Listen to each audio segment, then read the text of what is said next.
Empezamos la grabación. Entonces, ahora sí, bienvenidos oficialmente a la sesión virtual del día de hoy. Vamos a estar trabajando, ¿verdad? Un poquito más en lo que son los temas de los bucles. Dependiendo de cómo avancemos, podríamos ver el para hoy o no. O sea, en realidad casi que depende de ustedes. Yo personalmente preferiría practicar más, sencillamente como para entender mejor esos conceptos, pero como siempre les digo, ¿verdad? Las sesiones son por y para ustedes y según el progreso de la orientación académica de este cuatri, pues en realidad vamos a un buen ritmo. Entonces, daría lo mismo si se quieren adelantar y ver el para allá y el resto de semanas antes de pasar a la siguiente parte del cuatrimestre, es practicar de todo, o si prefieren que vayamos a un ritmito más escalonado. Como les digo, yo personalmente preferiría ir a un ritmito más escalonado, siento que es más ordenada la cosa y que entonces sigamos ese plan de hoy practicar y mañana el para y luego practicar el par. Eh, pero bueno, depende de ustedes. Entonces, antes de iniciar, gente, como de costumbre, me gustaría preguntar, ¿alguno tiene alguna duda en específico que me quiera consultar? ¿Algo sobre la materia? ¿Algo que hayan estado estudiando por su cuenta? ¿Algo de alguna sesión previa? Quizá cualquier cosita en la que les pueda ayudar o que les gustaría que les esté aclarando antes de iniciar hoy. O no sé, alguna sugerencia de tema o qué sé yo, quizá con lo que les dije al principio de cuál es como digamos que mi plan de hoy.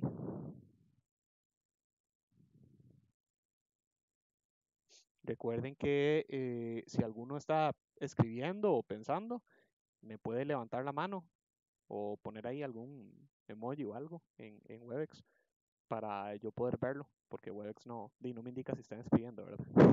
No es como WhatsApp o algo así que dice tal persona está escribiendo.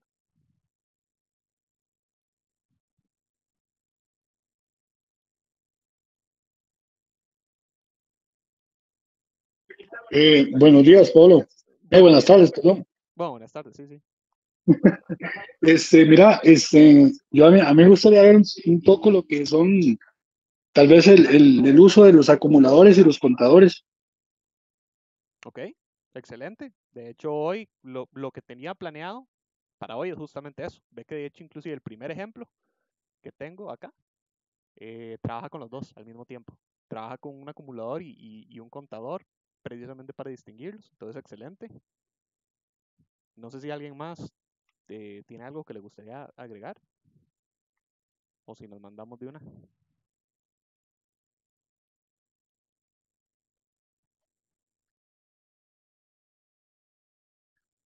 Ok, parece entonces que todo bien. Entonces, este primer algoritmo que les contaba busca precisamente ejemplificar el contraste entre un acumulador y un contador utilizándolos en conjunto para resolver un problema. Y el problema es, pues, bueno, calcular una potencia. Entonces, vemos que si lo ejecuto, llega y me dice, digite un número, entonces digamos, qué sé yo, 5. Luego me dice, digite la potencia a la cual se va a elevar, perdón, el número. Entonces, digamos, yo podría llegar y ponerle, no sé, 2, digamos, la segunda potencia, que no sea gran cosa.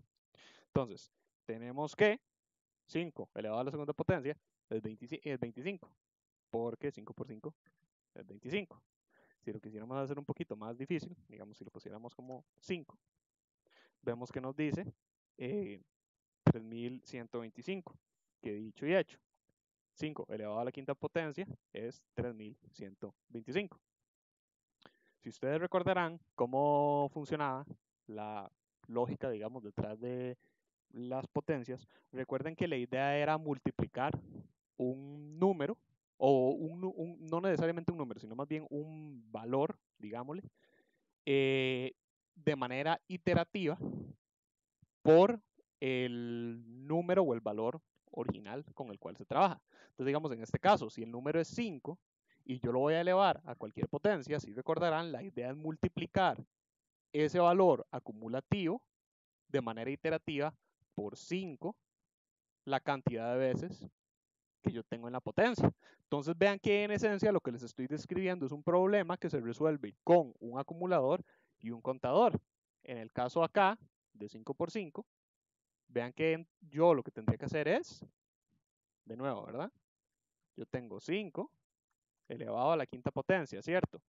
Entonces, eso significa que el valor inicial con el cual yo voy a trabajar y con el cual voy a realizar las multiplicaciones es 5, que lo voy a tener que multiplicar iterativamente por 5 y a acumular esos valores. Entonces, tenemos que estas multiplicaciones sucesivas, el resultado que se va a ir acumulando va a ir en el acumulador. Pero de la misma manera, yo podría seguir multiplicando por 5 hasta el infinito. Por lo tanto, la manera en la cual yo resuelvo cuántas veces yo tengo que multiplicar ese valor por 5, que depende del valor de la potencia, es más, no lo hagamos 5 para que no sea tan confuso, hagamos 4. Entonces, 5 a la cuarta potencia, yo lo que hago es utilizar un contador para contar cuántas veces he multiplicado por 5. Recuerden, sin embargo, que ¿verdad? En el caso de potencias, el primer 5 cuenta como el primero. Entonces, digamos, podríamos decir que comenzamos a partir de 1 y ahora sí empezamos a contar las multiplicaciones. 1, 2, 3, ahí se me fue. 1, 2, 3, 4 veces multiplico yo por 5. Entonces vean que de nuevo, acá está la diferencia. El contador me va contando cuántas veces yo fui multiplicando. El acumulador me acumula estos valores.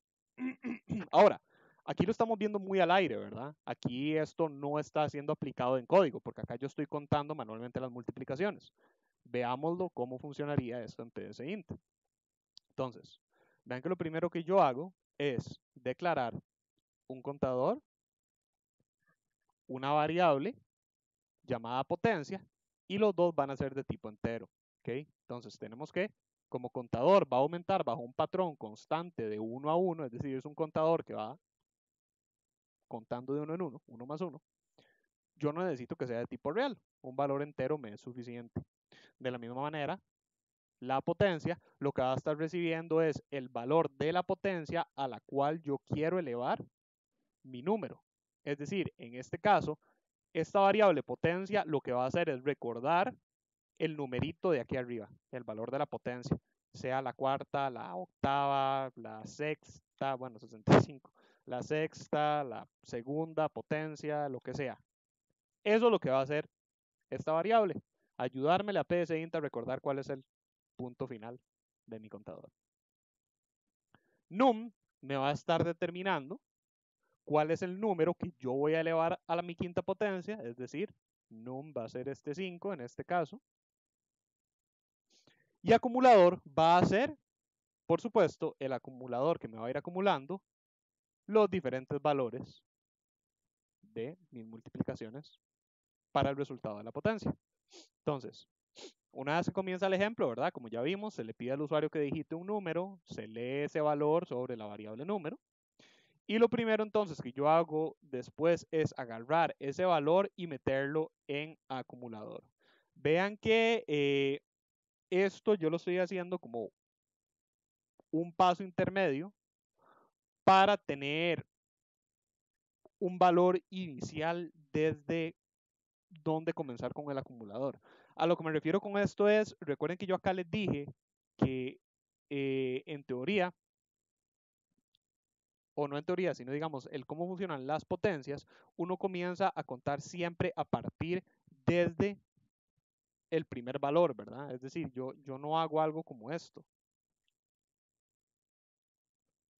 Yo no comienzo a partir de 5 y luego le meto 4 5 más, sino que yo comienzo desde el valor inicial y multiplico el resto considerando el primer valor inicial de mi número la primera cuenta. Por eso les digo que podríamos imaginar que estamos comenzando a partir de 1.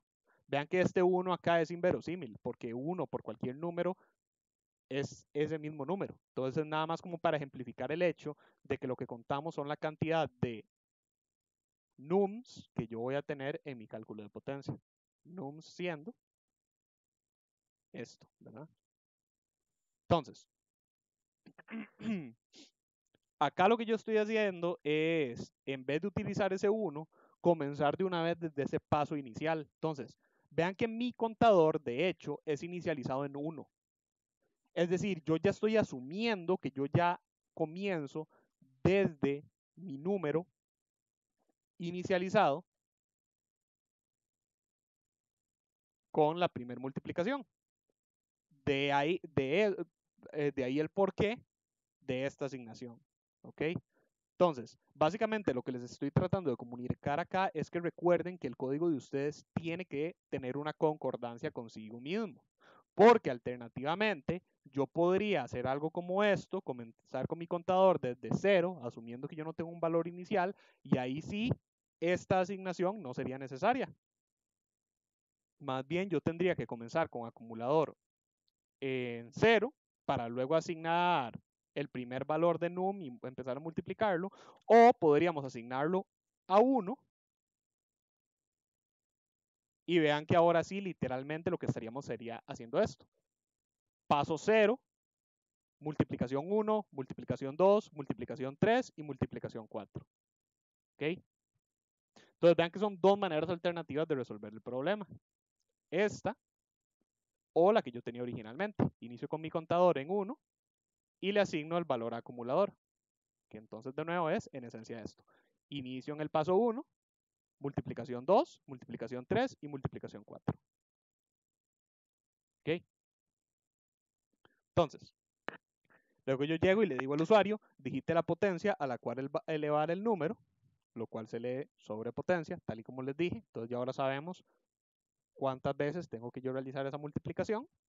Y vean que entonces de una vez yo lo que hago es iniciar con un mientras que dice, mientras el contador sea menor a mi potencia, es decir, mientras mi contador no haya alcanzado el valor final de la potencia a la cual yo quiero elevar, a acumulador asígnele el valor previo de acumulador multiplicado por num. Y luego de haber logrado eso, contador incremento en 1. Entonces vean que dicho y hecho, yo aquí voy contando y aquí voy acumulando y aquí arriba voy acumulando. Cuando yo hago esto una primera vez, el mientras acaba. Por lo tanto, pasamos a verificar nuevamente la condición donde contador ya va a haber incrementado en 1 para determinar si el nuevo contador incrementado ya alcanzó el valor de la potencia. Si sí es así, quiere decir que ya acabamos, ya multiplicamos las veces que teníamos que multiplicar. Pero si no es así, quiere decir que todavía tenemos que multiplicar más veces, todavía tenemos que acumular más valores y tenemos que contar más veces. Entonces, si no lo hemos alcanzado, acumulador vuelve a obtener su valor actual multiplicado por el número, es decir, va acumulando cada vez más multiplicaciones. Contador, sin embargo, continúa incrementando en 1 porque es una cuenta más de lo que hemos logrado. Acaba el mientras y volvemos a revisar la condición. De nuevo, vean que entonces la lógica acá, aquí, no, sí, acá es concordante porque al contador comenzar en 1 y acumulador comenzar en num, si fuéramos a asumir que el ejemplo es este, donde yo voy a elevar 5 a la cuarta potencia, contador me comienza en 1 y tiene que alcanzar el valor de 4. Es decir, contador me tiene que ir haciendo esto.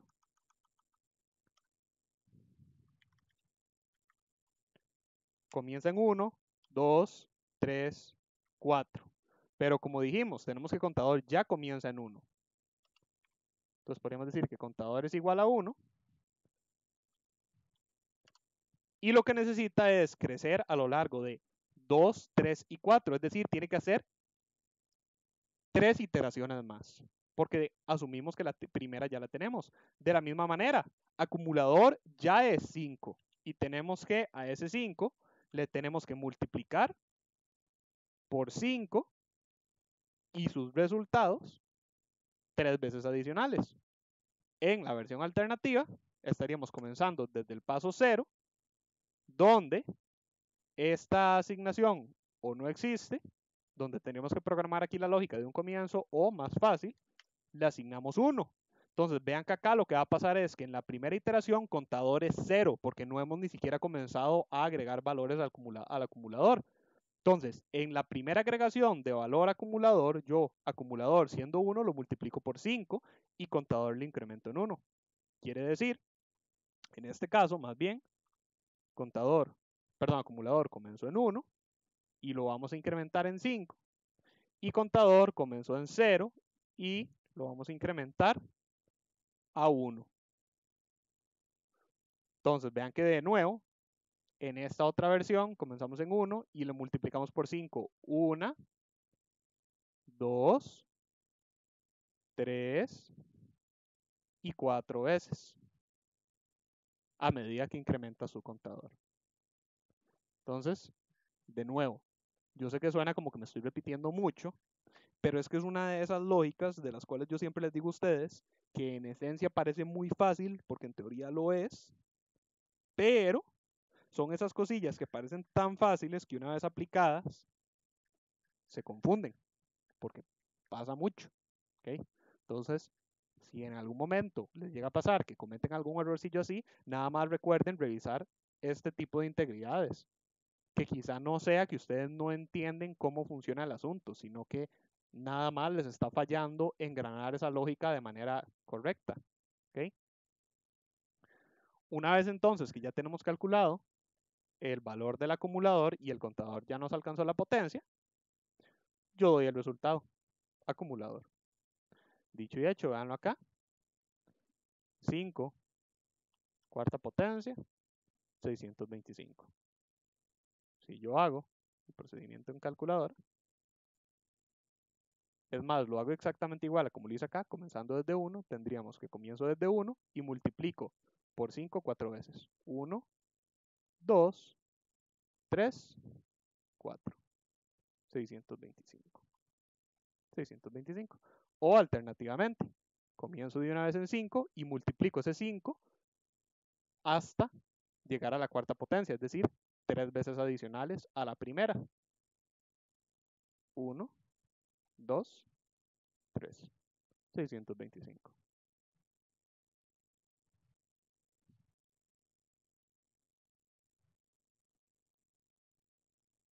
¿Qué tal estamos? ¿A alguien algo no le quedó claro?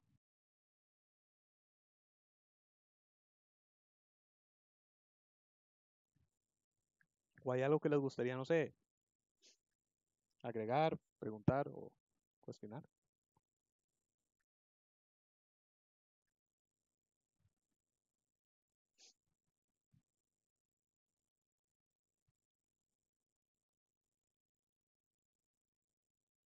Okay.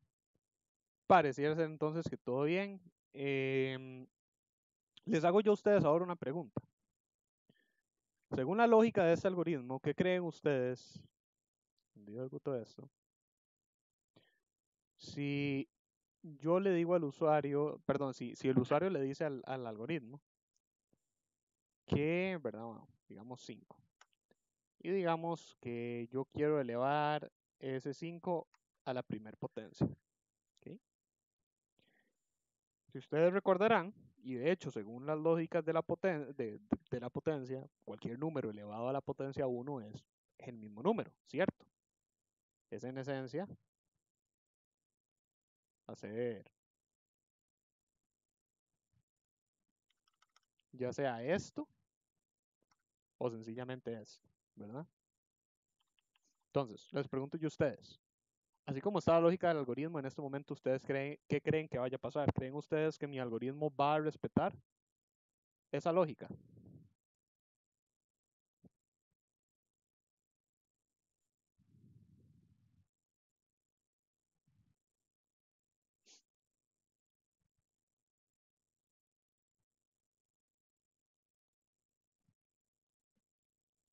¿Creen ustedes que va a tener un error lógico o de sintaxis?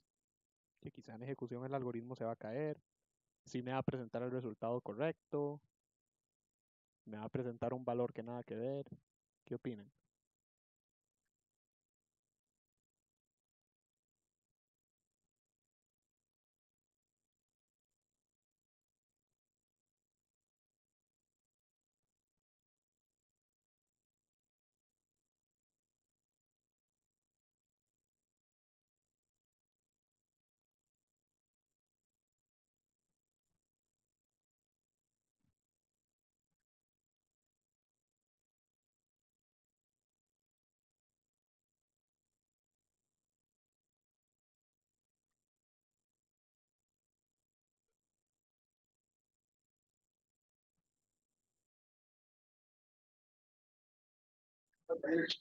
Pablo, ahí no lo va a multiplicar una vez por el 5 por el número que digitó el usuario, ¿En qué sentido?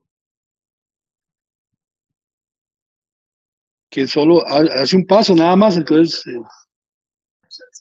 digita el 5 el número que digitó el usuario, Ajá, por él mismo solo una vez, no. es correcto. Esa es la respuesta.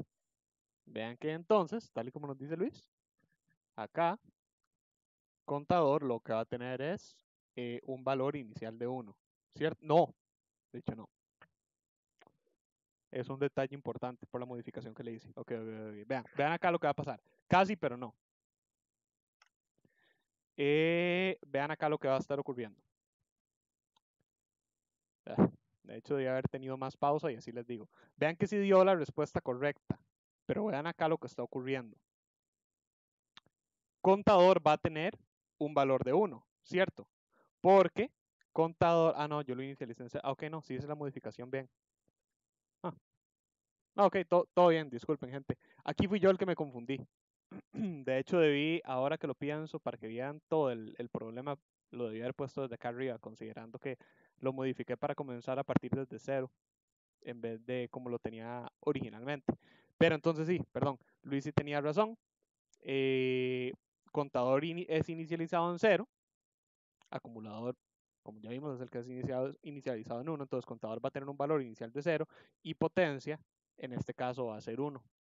Como 0 sigue siendo menor que 1, entonces acumulador se va a incrementar una vez, el contador también va a incrementar una vez y luego cuando haya hecho ese primer paso, es decir, haya hecho esto por primera vez, ya contador no va a ser menor a potencia, entonces podemos salir y nos va a contestar con el valor de acumulador. Entonces, de una manera similar, gente, ¿qué creen ustedes? ¿Qué pasa si yo contesto 0? Vamos a ver, para que se vea así todo el algoritmo.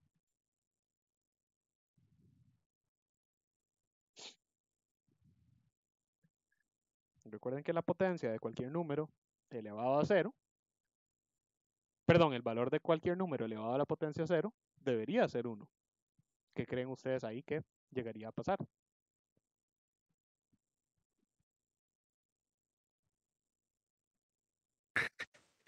Tiene que darte uno, en teoría, ¿no? Debería, en teoría, ¿es correcto?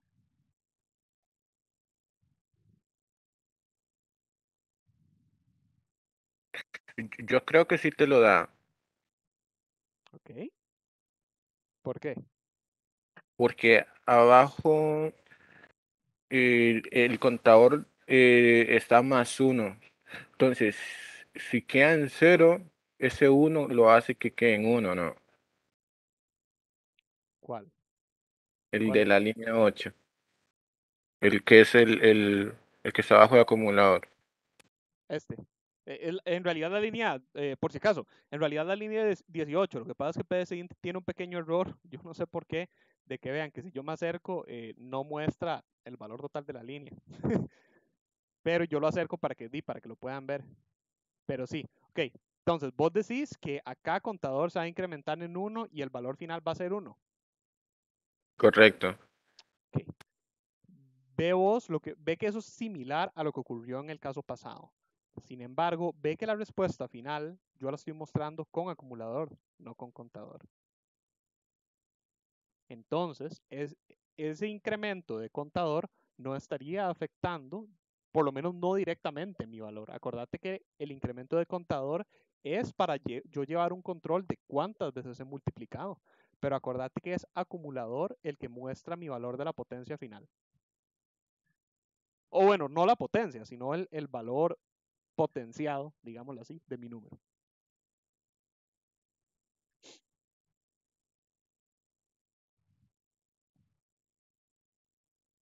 Si quieren que les dé una pista adicional, sin embargo, no es exactamente por lo que decías, Benjamín, pero sí estás en lo correcto. Ve que él, opa, sí me da el valor correcto. Pero no por esto, es por otra cosa. Recuerden la lógica de cómo funciona la estructura.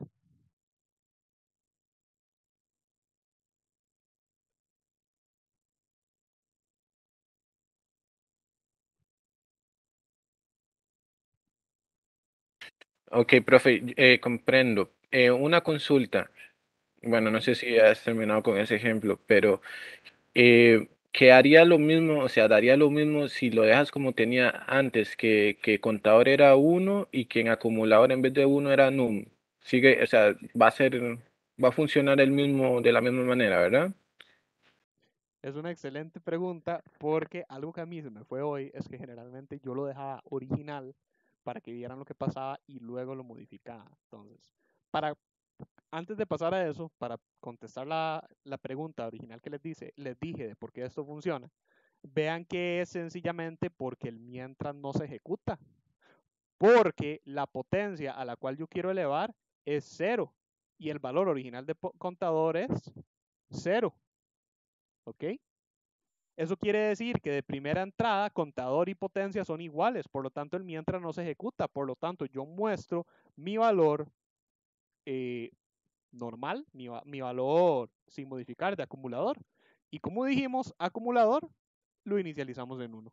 Entonces, como acumulador fue inicializado en 1, muestra por defecto lo que podríamos decir es el caso de la excepción, que es la potencia 0, donde todo valor, no importa cuál yo ingrese, si lo elevo a la potencia 0, okay, a la potencia 0, me va a dar 1. Ok, ahora, ¿qué pasa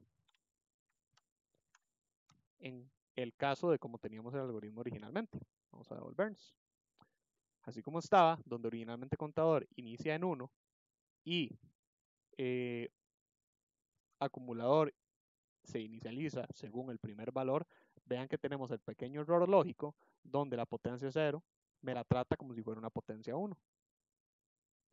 La potencia 1 sí nos funciona. Vean que en este caso, sin embargo, la potencia 1 no trabaja como lo teníamos en la versión modificada.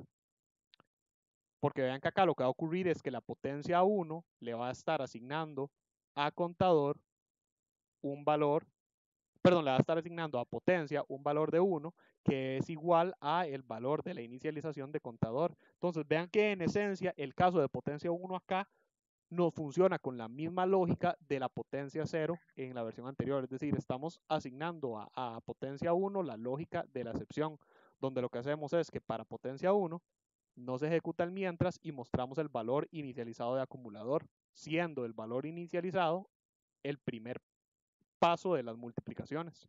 Pero entonces, como ya vimos, eso nos incurre en un error lógico si tratamos de hacer el caso 0, porque entonces el caso 0 va a trabajar igual, donde potencia va a tener un valor de 0 y contador va a ser 1. Es decir, ahora contador no es igual a potencia, es todavía más grande que potencia. Entonces, con más razón, el mientras no se ejecuta y se nos muestra el valor original de acumulador, el cual es el mismo que el número que queremos potenciar. Entonces, es un error lógico. Por lo tanto, ya vemos que aunque esta solución nos funciona, no es perfecta. Podemos optimizarla para que nos trabaje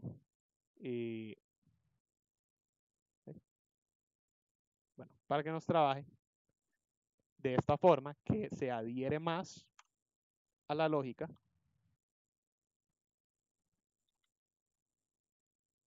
de las potencias. Y ahora sí. Vean que sin embargo, esto no trabaja con potencias negativas, ¿verdad? Porque las potencias negativas ya son otro asunto completamente diferente, donde más bien se divide. Entonces, podríamos trabajar con potencias negativas, pero tendríamos que trabajar una lógica diferente. Digamos, por ejemplo, podríamos meter un condicional adicional para verificar, ¿cómo se llama esto? Si el valor de la potencia es positivo o negativo. Y entonces trabajarlo, digamos, de manera acorde, perdón. Pero otra alternativa que podríamos tener es sencillamente decirle al usuario que vamos a estar trabajando únicamente con potencias positivas. Entonces, para trabajar, ¿cómo se llama esto? Practicar un poquito las validaciones, hagamos eso. Entonces, yo podría decirle acá al usuario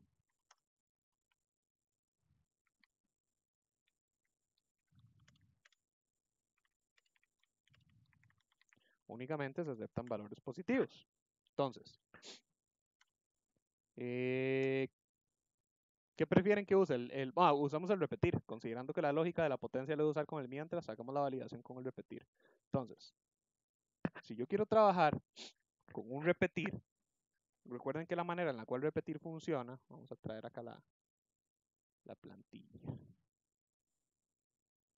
Recuerden que la manera en la cual el repetir funciona es, vamos a tener la secuencia de instrucciones que queremos repetir y la expresión lógica que queremos validar para determinar si tenemos que repetir o no. ¿Ok? Pero recuerden que el repetir, la manera en la que funciona es, lo que yo meta aquí siempre se va a ejecutar por lo menos una vez. ¿Ok? Eso quiere decir que si yo dejo el repetir aquí abajo, vamos a tener un problema. Porque si yo lo que meto acá es solamente el mensaje de error,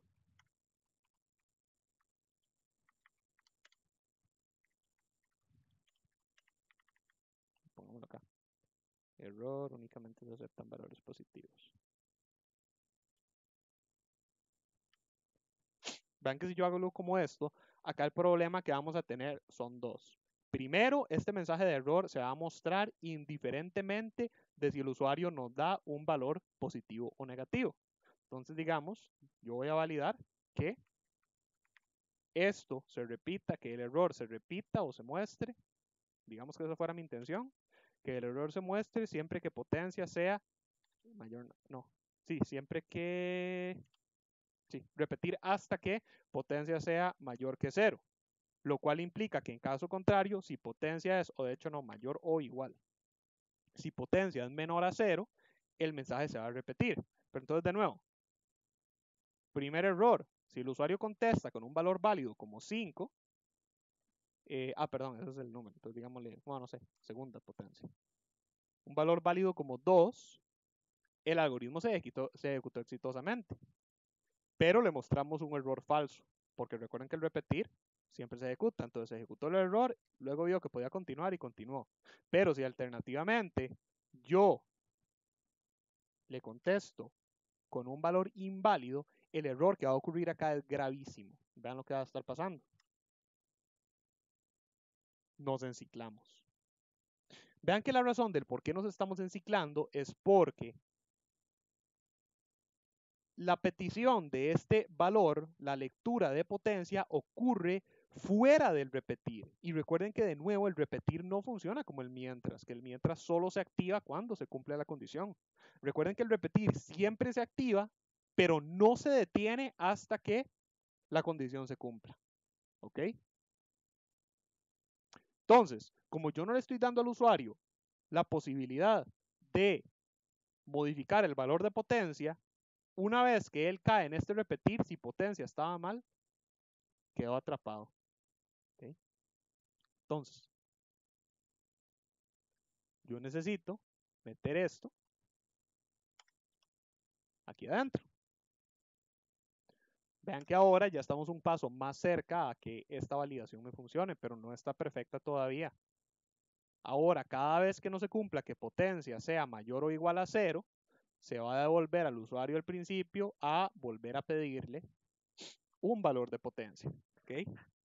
Pero vean que acá el problemita que tenemos es que una vez dentro del repetir, siempre se va a mostrar el error. El error ahora no está condicionado. Por supuesto que el error tiene que estar dentro del repetir, porque ese error debería pertenecer al ámbito de esta validación. Entonces no tiene sentido que yo lo meta acá ni acá, tiene que estar acá. Pero ahora lo que tenemos que hacer es meter una validación adicional a mi repetir para determinar si hay que mostrar el error. Entonces, si potencia es menor a 0, entonces yo muestro el error. Dicho y hecho, una vez que el usuario me conteste con una potencia positiva como 1 o inclusive el mismo 0 se recibe, potencia al no ser menor que 0, porque 0 es igual que 0, se va a saltar este condicional. Cuando llegue la validación del repetir, potencia siendo mayor o igual que 0, porque 0 es igual a 0, va a continuar y no va a haber ningún problema. En ejecución, tal y como lo vemos, digite un número, digamos 5, 2, no hubo problema. Alternativamente, únicamente valores positivos y yo le meto -1. Error, únicamente se aceptan valores positivos. Digite la potencia a la cual elevar el número. Únicamente se aceptan valores positivos.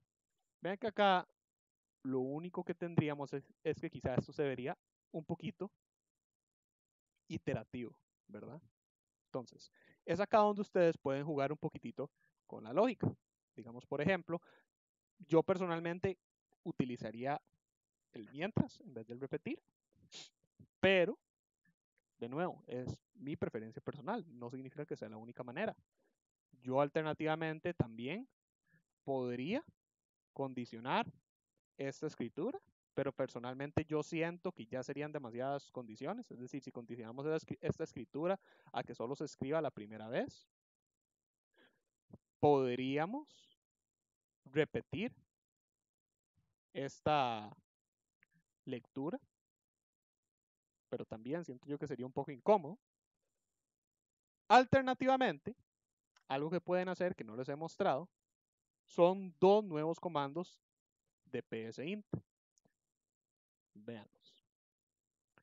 Hay uno que se llama, déjenme ver dónde lo podemos poner para que sea bonito.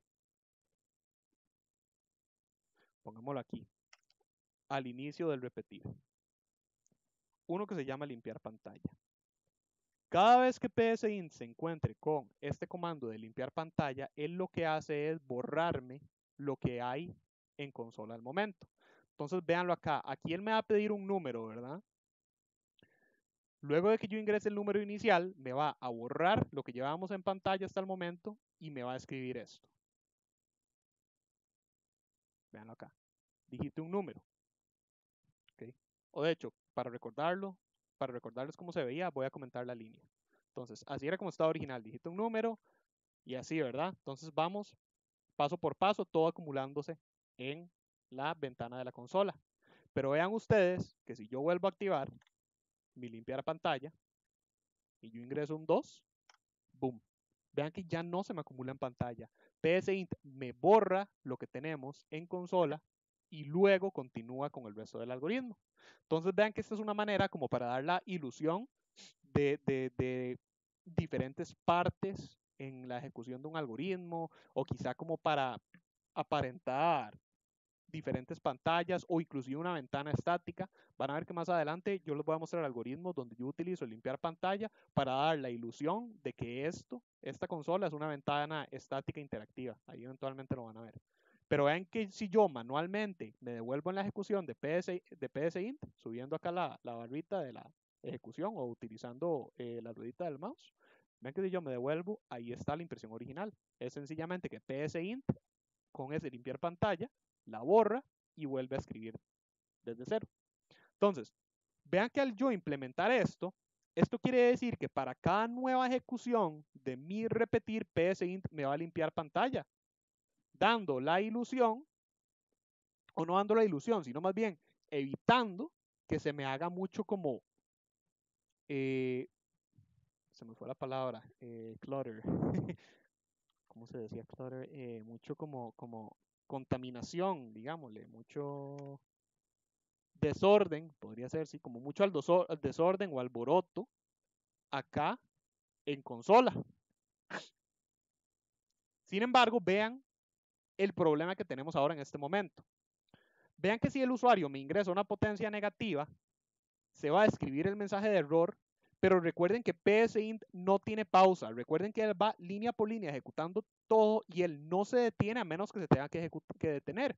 Por ejemplo, vean que él acá inicia y se detuvo aquí porque ocupaba pedir la lectura de num. Y acá se está deteniendo porque ocupa leer potencia antes de continuar. Pero recuerden ustedes que si yo aquí ingreso una potencia válida, como, opa, ¿ve? Como, vean, me lo escribí ahí.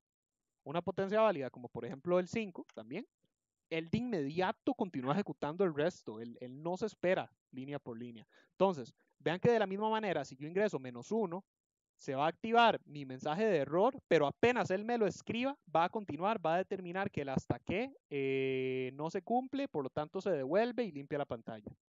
Entonces, ese mensaje de error va a ser imperceptible para el usuario. Vean. No se vio, ¿verdad? Vean que si yo me devuelvo, ahí está el error. Pero por la velocidad de ejecución de psint, yo no lo veo. Entonces, tenemos ahora dos posibilidades. La primera, vean que al hacer esto, yo en teoría podría ahorrarme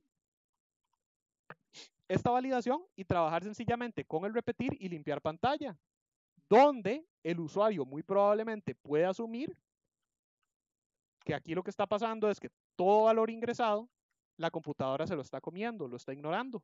Vean que se implica, porque yo acá explícitamente le estoy diciendo, únicamente se aceptan valores positivos. Entonces, si el usuario no hace caso, psint lo que parece ahí es que lo está ignorando, pero vean que en realidad no lo está ignorando. Si yo me devuelvo manualmente, él ha recibido cada entrada, sencillamente no la ha dejado pasar y luego procede a borrar la pantalla y volver a pedir el valor.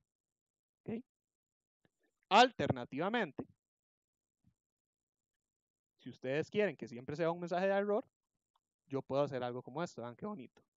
Yo puedo decirle, si se cumple, muestro el error. Pero ahora viene el segundo comando que les dije que les iba a enseñar hoy. Hay otro que se llama esperar tecla. Cuando psint llega a una línea de esperar tecla, él lo que hace es que él se detiene ahí en esa línea y no continúa hasta que el usuario escriba cualquier tecla. Entonces, vean que dicho y hecho, ahora si yo ingreso -4, él me escribe el mensaje de error y ahí se queda esperando hasta que yo ingrese una tecla. Si quisiéramos hacer esto más bonito, vean que no es necesario, ya ahí él está en el esperar tecla. Yo ahí presiono cualquier tecla y continuamos. Pero si quisieran que esto fuera más bonito para el usuario, vean que yo podría agregar antes del esperar tecla otra escritura y decirle al usuario: oprima cualquier tecla para continuar. Error, únicamente se aceptan valores positivos. Oprima cualquier tecla para continuar. Ahí está.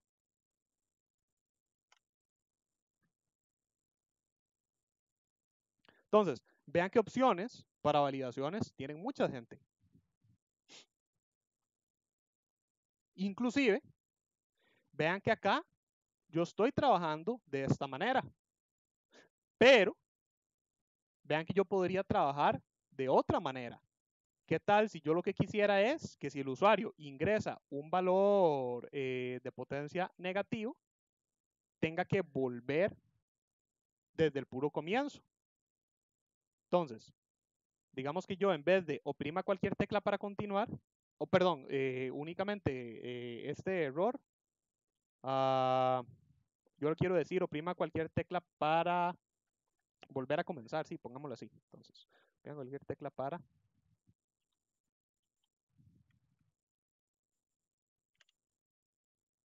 pongámosle a volver a iniciar el algoritmo.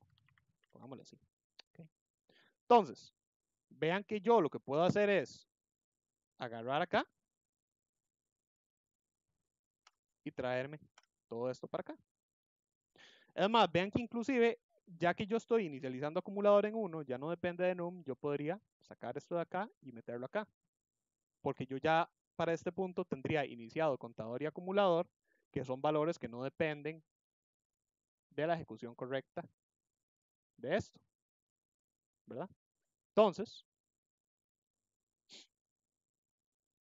vean que ahora sí, se le va a decir al usuario que digite cualquier número. Bueno, la limpieza de pantalla pongámosla acá, al puro principio.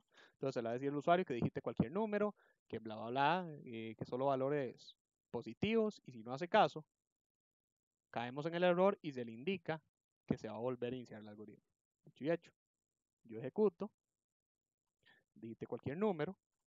Bueno, digite un número, la potencia, si yo meto un valor válido, todo bien. Si meto un valor inválido,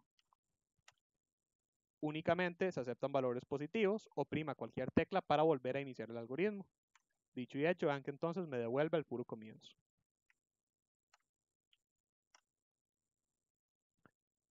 ¿Cuál es mejor? No sé, depende de ustedes y de cómo lo quieran trabajar.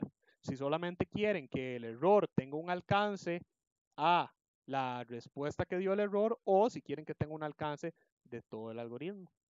Vean que es sencillamente determinar qué tanto patrón, digámoslo, o no patrón, sino digamos qué tanto del código yo incluyo dentro de mi bucle para que se repita. ¿Okay?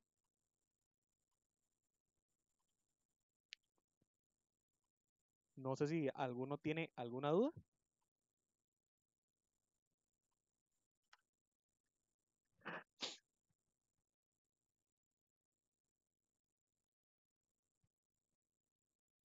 O algo más que quieran agregar, no sé.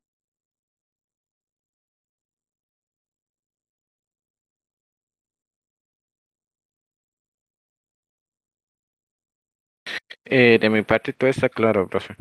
Ok, excelente. Entonces, Perdón, Pablo, sí, de mi parte también está muy claro, más bien buenísimo. Muchas gracias. Ya entendí mucho mejor el contador y el acumulador.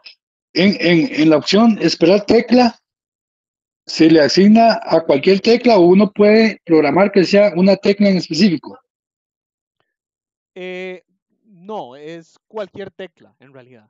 Si vos quisieras programar una tecla en específico en PSInt, eso no se puede hacer. Lo más cercano que podrías hacer es pedir una lectura de un valor y asegurarte de que ese sea el valor correcto. Que de hecho, si querés, lo puedo ejemplificar porque es otra validación. Digamos, si querés, podríamos modificar este algoritmo para permitirle al usuario, si él quiere, volver a hacer otro cálculo en vez de que acabe el algoritmo. ¿Lo hacemos? Ok, está bien, gracias.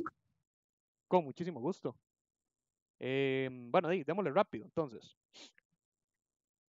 yo podría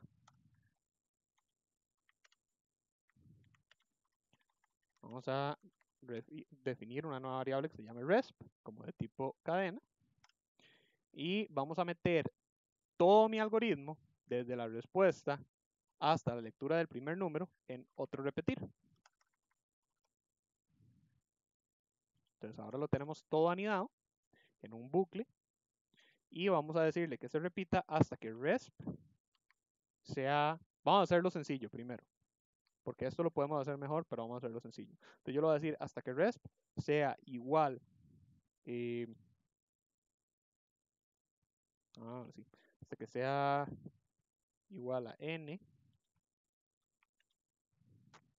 o resp sea igual a n mayúscula. Vamos a hacerlo así primero. Entonces, vean que acá yo le estoy diciendo que esto se va a continuar repitiendo siempre que respuesta no sea ni n minúscula ni n mayúscula. Yo entonces acá, después de mostrarle la respuesta al usuario, voy a primero separar aquí un poquito y luego le voy a decir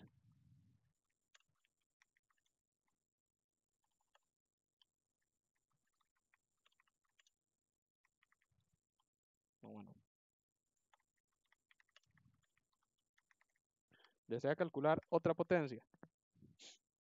Entonces, vamos a leer el resultado sobre el RESP. ¿Ok?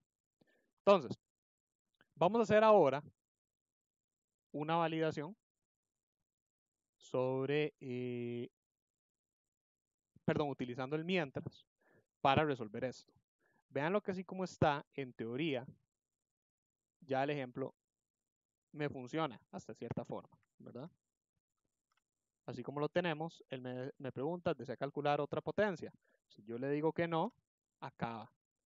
Si le digo que no, con N mayúscula, acaba. Opa. Ya lo inicié. De hecho, se me olvidó agregar acá el o N. Ahí está. No. Ahí está, gracias. SON. Pero vean que acá el problema que tenemos es similar al ejemplo aquel del hotel, donde si yo le contesto cualquier otra cosa, él lo toma como un, ¿cómo se llama? Una afirmación a volver a comenzar. ¿Okay? Y eso no, no es lo que queremos. Queremos que el usuario se adhiera a esta respuesta de SON en específico. Entonces, yo lo que hago es meter precisamente una validación para eso. Entonces, yo podría hacer una validación como esta, donde yo le digo, mientras, ¿cómo era mientras hacer, verdad? Sí, mientras hacer,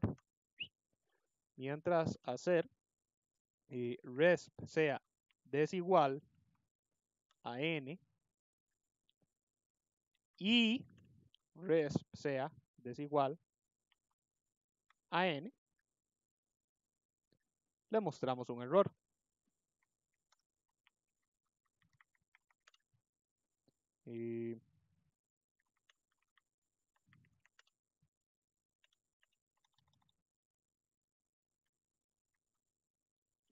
No, esto no funciona en PS20.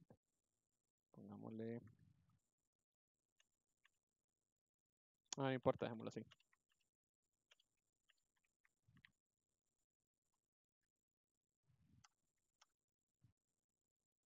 O de hecho, mostremos el mismo mensaje.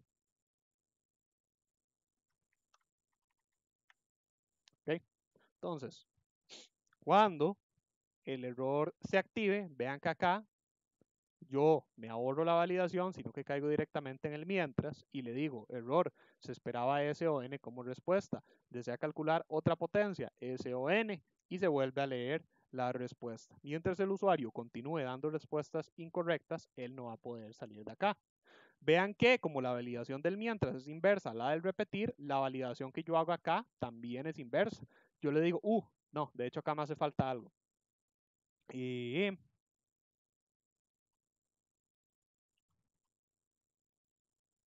gracias, PS20.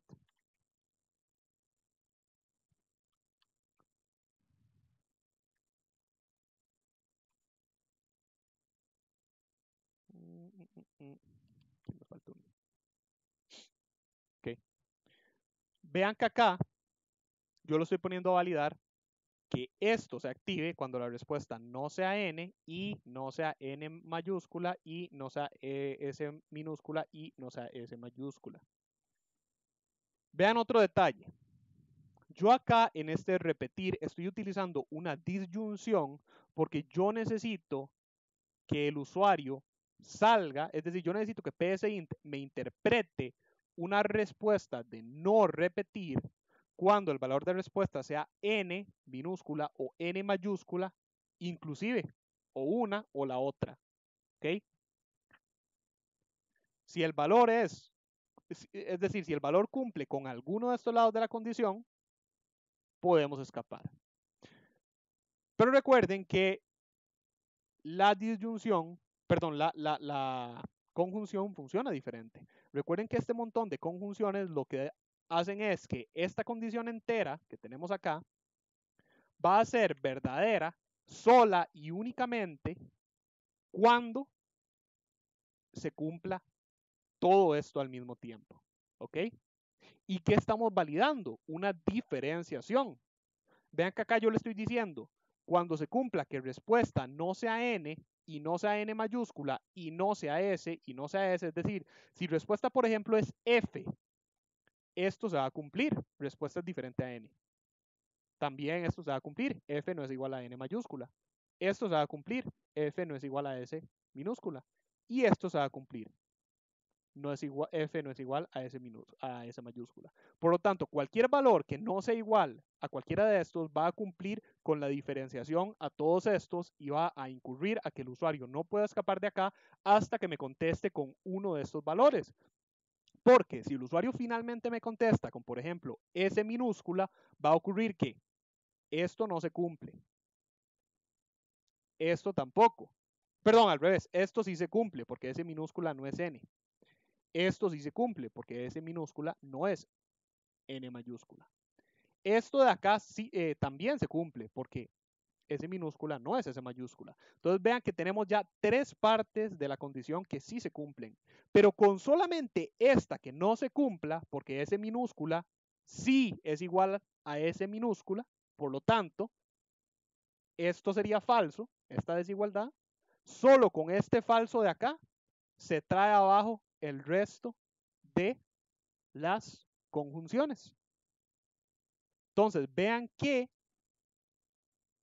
en este caso, tenemos que utilizar esta conjunción por el tipo de validación que estamos haciendo. Entonces, no sé si recordarán que hace un par de sesiones yo les dije a ustedes que era muy importante practicar la lógica entre disyunciones y conjunciones. Vean que el por qué es porque constantemente se van a encontrar con casos como estos. Y este es un caso que en realidad, por un lado es bastante sencillito y por otro lado es podríamos decir que está mal optimizado. Yo esto lo podría reducir más, como estoy a punto de mostrarles. Pero, aún así, en Progra van a encontrarse muchas situaciones, a veces inclusive no directamente con el usuario, sino por variables, en las cuales les va a ser muy útil tener bien presente la diferenciación de cómo aplicar este tipo de validaciones. ¿Ok? Vean que inclusive esto cambiaría completamente si yo lo que hago es algo como esto. Vean que acá, si yo convierto todas estas desigualdades en igualdad, no solamente la condición cambia, sino que vean que esta es una condición que nunca se va a cumplir. Porque acá yo le estoy diciendo que respuesta tenga este montón de valores al mismo tiempo, y eso nunca va a ocurrir, es imposible. Una variable en PSInt únicamente puede tener un valor en un momento determinado. Similar ocurre acá. Vean que si yo le digo esto, yo acá lo que le estoy diciendo es que al final de este repetir, que él salga de acá únicamente cuando se cumple que la respuesta sea n minúscula y n mayúscula al mismo tiempo. Y eso, como ya sabemos, nunca va a ocurrir. O es una o es la otra, no puede ser ambas. Pero vean que esto es diferente a si yo también cambio la condición acá y hago una desigualdad. Vean que ahora le estoy diciendo que el algoritmo acaba cuando la respuesta no es ni n minúscula ni n mayúscula, en cuyo caso ahora la condición sí puede ocurrir. El problema es que la condición ya no va acorde a lo que le estamos diciendo, porque ahora le estamos diciendo que el algoritmo acabe siempre que la respuesta no sea n de no. Y se supone que n de no lo que está implicando es acabar. Entonces, quizá esta condición no sería mejor si lo que hacemos es esto. Entonces, vean ahora la lógica de lo que tenemos. Ahora la lógica es que este algoritmo se va a volver a repetir todo desde el principio hasta que se cumpla que la respuesta no sea ni S minúscula ni S mayúscula al mismo tiempo. ¿Ok? Porque recuerden que esto acá, la S estaría implicando que sí queremos una repetición. Entonces, si por ejemplo la respuesta es S minúscula, como esto va a ser se me fue, falso, ¿verdad? Porque es S minúscula, se nos cae toda la condición es falsa y repetimos. ¿Ok?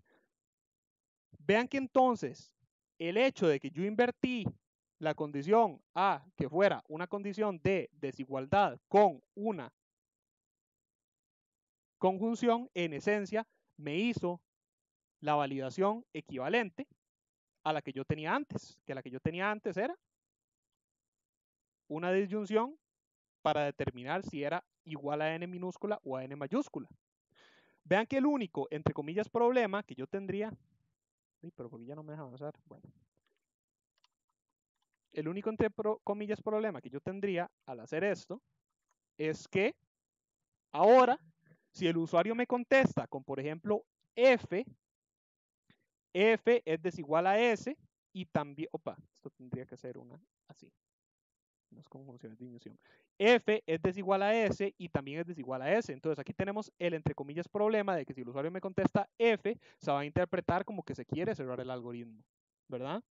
Porque va a ser desigual a ambos de mis dos comandos que permiten continuar. Perdón, que caen la condición y no permiten, más bien. Entonces, F acá sería un comando válido para acabar el repetir. Pero vean que por yo tener esta validación aquí arriba de mi mientras, yo me aseguro que si ya estamos en este punto, el único valor que RESP puede tener va a ser o una de mis dos n's o S. Por lo tanto, a pesar de que yo acá solamente estoy validando que sea S o cualquier otro valor, yo sé que si estamos en esta validación, la única forma en lo que esto podría no ser S es si es N. Por lo tanto, yo me aseguro de que el usuario me está dando la respuesta correcta. Dicho y hecho, si yo le contesto S de una, pasamos con todo y repetimos, porque S logró pasar la validación de la trampa de respuesta incorrecta y logró pasar la validación de que sí quiere que se repita el algoritmo. O bueno,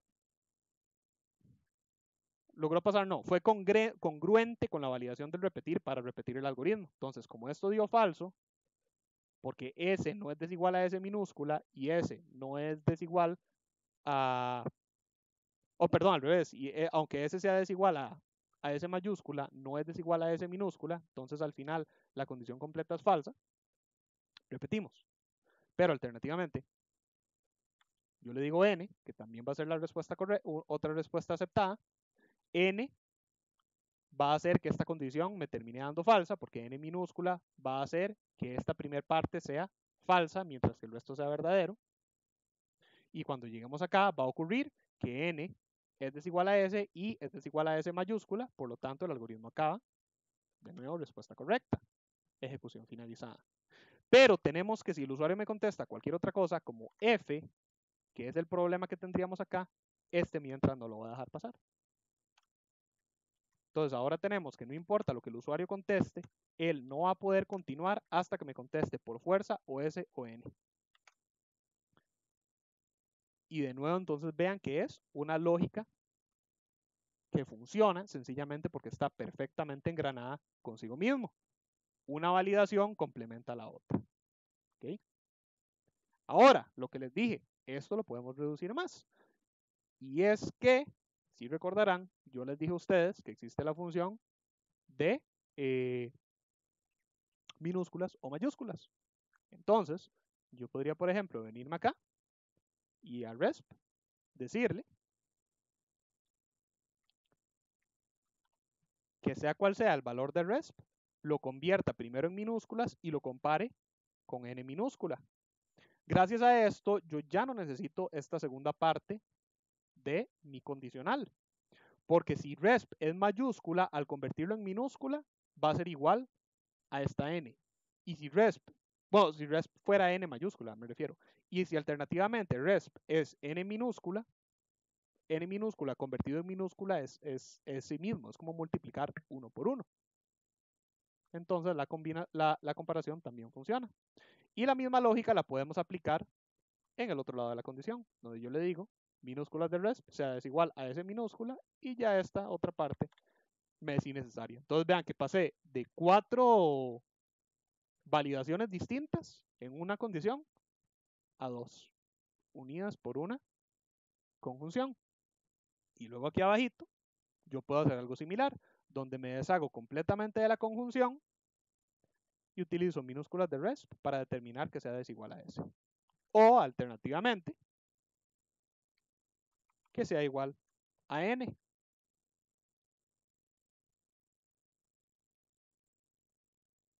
Ven que dicho y hecho, cualquiera de los dos me funciona. ¿Ok? ¿Dudas, gente?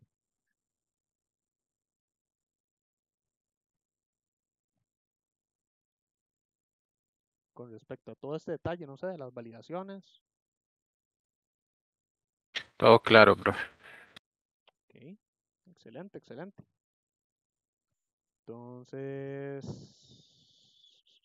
bueno, y me parece que podemos pasar al siguiente ejemplo. El siguiente ejemplo es básicamente lo que acabo de yo hacer aquí. Es el ejemplo de la calculadora que teníamos antes, pero lo que hace es trabajar con las validaciones. Entonces, si recordarán el ejemplo de la calculadora, si uno le ingresaba un valor, ¿cómo se llama? No, digamos, pongámosle 5, 5. Y si yo llegaba, metí un valor acá inválido, como 5, me decía eso, y me decía que operación no válida, oprima cualquier tecla para continuar, y acababa el algoritmo. Pero vean que este no.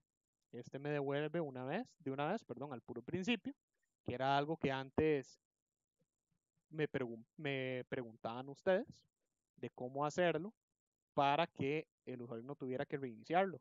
Estoy casi seguro que alguno me había preguntado. Entonces yo les había contado que, bueno, eso se hace con un bucle. Dicho y hecho, vean lo que ahí está. Vean que inclusive, después de contestar con una respuesta válida, él también me vuelve a preguntar, ¿desea cerrar el programa? S o N. Entonces vean que inclusive no solamente me devuelve a poder volver a elegir desde el menú, sino que me pregunta si yo deseo cerrar el programa. Si yo le digo que no, me devuelve al puro comienzo. Pero noten la diferencia. Si yo al algoritmo le contesto con una operación inválida, él sencillamente me muestra el mensaje de error y me devuelve a este punto, ¿ok? A la respuesta para la selección del menú. Yo no hago al usuario a pasar por la pena de tener que volver a escribir los dos primeros números otra vez, no. Yo lo devuelvo al punto del error, que es el menú. Vean que de nuevo acá, si yo vuelvo a elegir otro menú inválido, psint lo que hace es ponerme a elegir otro valor de menú que sí sea válido. Pero alternativamente, como ya vimos, si yo le digo que no quiero cerrar el programa, en vez de devolverme sencillamente al menú para elegir otra operación, me devuelve al puro comienzo para yo poder hacer una operación completamente diferente. Y ahora sí, si yo le digo que quiero cerrar, si quiero cerrar, S, cierra. Entonces, vean que es una lógica muy similar a lo que acabamos de construir. Lo que pasa es que, como les dije acá, lo que tenemos que hacer es poner estratégicamente qué bucles van a estarse poniendo y hasta qué punto o qué tanto del código van a estar dominando esos bucles. De la misma manera, aquí hay otra diferencia, y es que vean que acá, como yo estoy condicionando un error, que es el de mis menús, a 4 opciones diferentes, para yo resumir estas 4 posibles respuestas positivas y cualquier infinidad de, o no positivas, sino válidas, y cualquier infinidad de respuestas inválidas, estoy utilizando por primera vez un operador lógico. ¿Ok?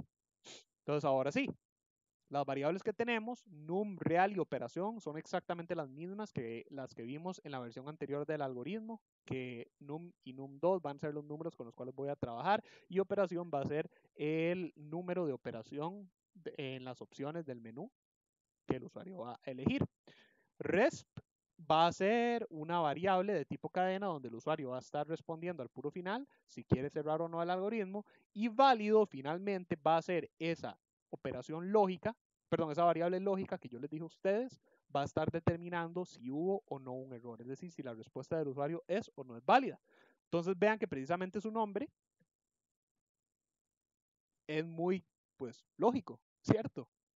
Si válido es verdadero, es decir, si estamos en un estado válido, todo bien. Si válido es falso, quiere decir que hubo un error y tenemos que volver a intentar. Okay. Entonces, vean que el algoritmo, después de yo haber definido mis variables, el algoritmo tiene desde el puro comienzo de su ejecución, inclusive antes de las inicializaciones, un repetir. Entonces vean que este es como el repetir maestro de mi algoritmo. Él es el que comanda todo. Vean que sin embargo yo no meto definiciones dentro de mi repetir, porque recuerden ustedes que en PSInt únicamente se pueden definir variables una vez. Entonces si yo hago algo como esto, es un error gravísimo. Porque vean que acá yo le estoy básicamente diciendo a PSInt que intente redefinir respuesta cada vez que se repite el algoritmo. Y esto, como van a ver, va a dar un error. Si yo llego aquí al final y lo pongo a reiniciar el algoritmo diciéndole que no sirve el programa, vean que ahí de una vez me tira el error. La variable resp ya está definida. ¿Okay? Entonces, si yo quiero que todo mi algoritmo se pueda repetir, excelente, pero recuerden que toda variable se define una sola vez. Entonces, no incluyan las definiciones dentro de sus bucles. Ok, entonces inicia la ejecución del algoritmo. Comenzamos limpiando pantalla. Tenemos las inicializaciones, num1 y num2 en 0. Luego le pedimos al usuario los valores para num1 y num2 iniciales, a pesar de que aquí los inicializamos. Vean que en esencia esto lo podríamos borrar, pero aún así lo voy a dejar sencillamente para efectos de orden y que, como les he dicho ya antes, es una buena práctica. Se lee num1, se lee num2, hasta el momento nada nuevo, excepto por esto. Pero ahora sí llega una segunda diferencia. Vean que acá tenemos un segundo repetir anidado a este bucle que ya teníamos iniciado. Entonces vean que ya tenemos dos bucles encadenados. Y vean que este bucle, como dice el comentario, valida respuesta válida. Tiene un dominio sobre el menú. Vean que si yo bajo, este bucle acaba al final de mi según. Entonces vean que este es el bucle que me determina que si la respuesta que el usuario me ingresó de operación no es válida, se me va a repetir mi selección de opción. Pero de nuevo, como no es el bucle maestro y no tiene control sobre la selección de mi número 1 y mi número 2, este bucle únicamente pone al usuario a elegir tantas veces sea necesaria una opción válida sin que él tenga que volver a ingresar manualmente todos los valores del menú. Entonces, vean que al puro comienzo de este repetir válido se le asigna un valor verdadero. Vean entonces que válido yo no lo inicialicé porque la manera en la cual yo estoy trabajando válido es que válido siempre va a ser reinicializado como primer paso antes de poner al usuario a elegir un menú. Entonces, a mí personalmente, gente, esto me gusta llamarlo método de hipótesis. No se llama literalmente así, o si se llama así, entonces fue honestamente un batazo excelente mío, porque yo no lo sabía, yo le puse ese nombre de método de hipótesis, donde yo lo que hago es que yo formulo una hipótesis, como en el método científico, y luego procedo a validar si la hipótesis mía fue verdadera. Entonces, mi hipótesis inicial es que el estado de mi algoritmo es verdadero. Perdón, es válido, porque válido es verdadero. Ese es mi valor inicial.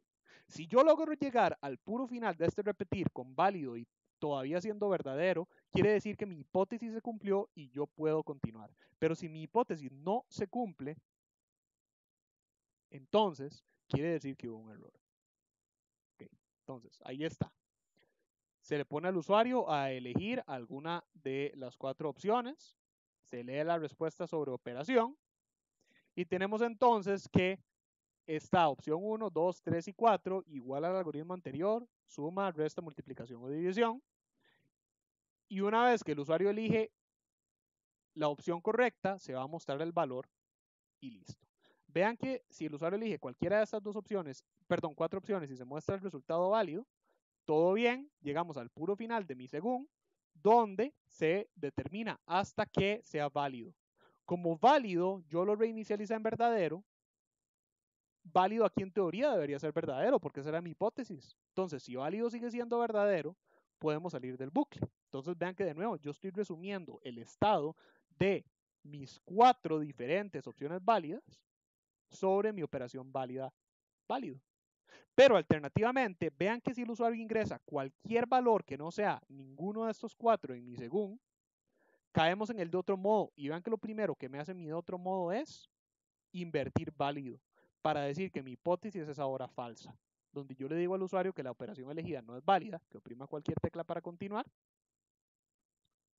y una vez que el usuario responde a la esperar tecla, válido ahora va a ser falso. Como válido es falso, ya no se cumple la validez de mi condición y se devuelve al puro comienzo, donde válido se vuelve a iniciar a verdadero, es decir, yo reinicializo mi hipótesis y vuelvo a intentar trabajar con el usuario.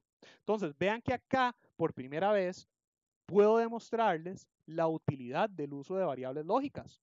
Vean que si yo no utilizara válido, pues yo podría trabajar sin válido. Yo podría, por ejemplo, utilizar directamente el valor de operación, ¿verdad? Yo podría, digamos, quitar esto de acá y esto de acá, y lo que hago es que acá al puro final repito hasta que operación sea igual a 1 o operación sea igual a 2 y así seguimos con 2, 3 o 4. Entonces vean que lo que tendría que hacer, sin embargo, acá es una disyunción larguísima, similar a la que teníamos originalmente aquí abajo.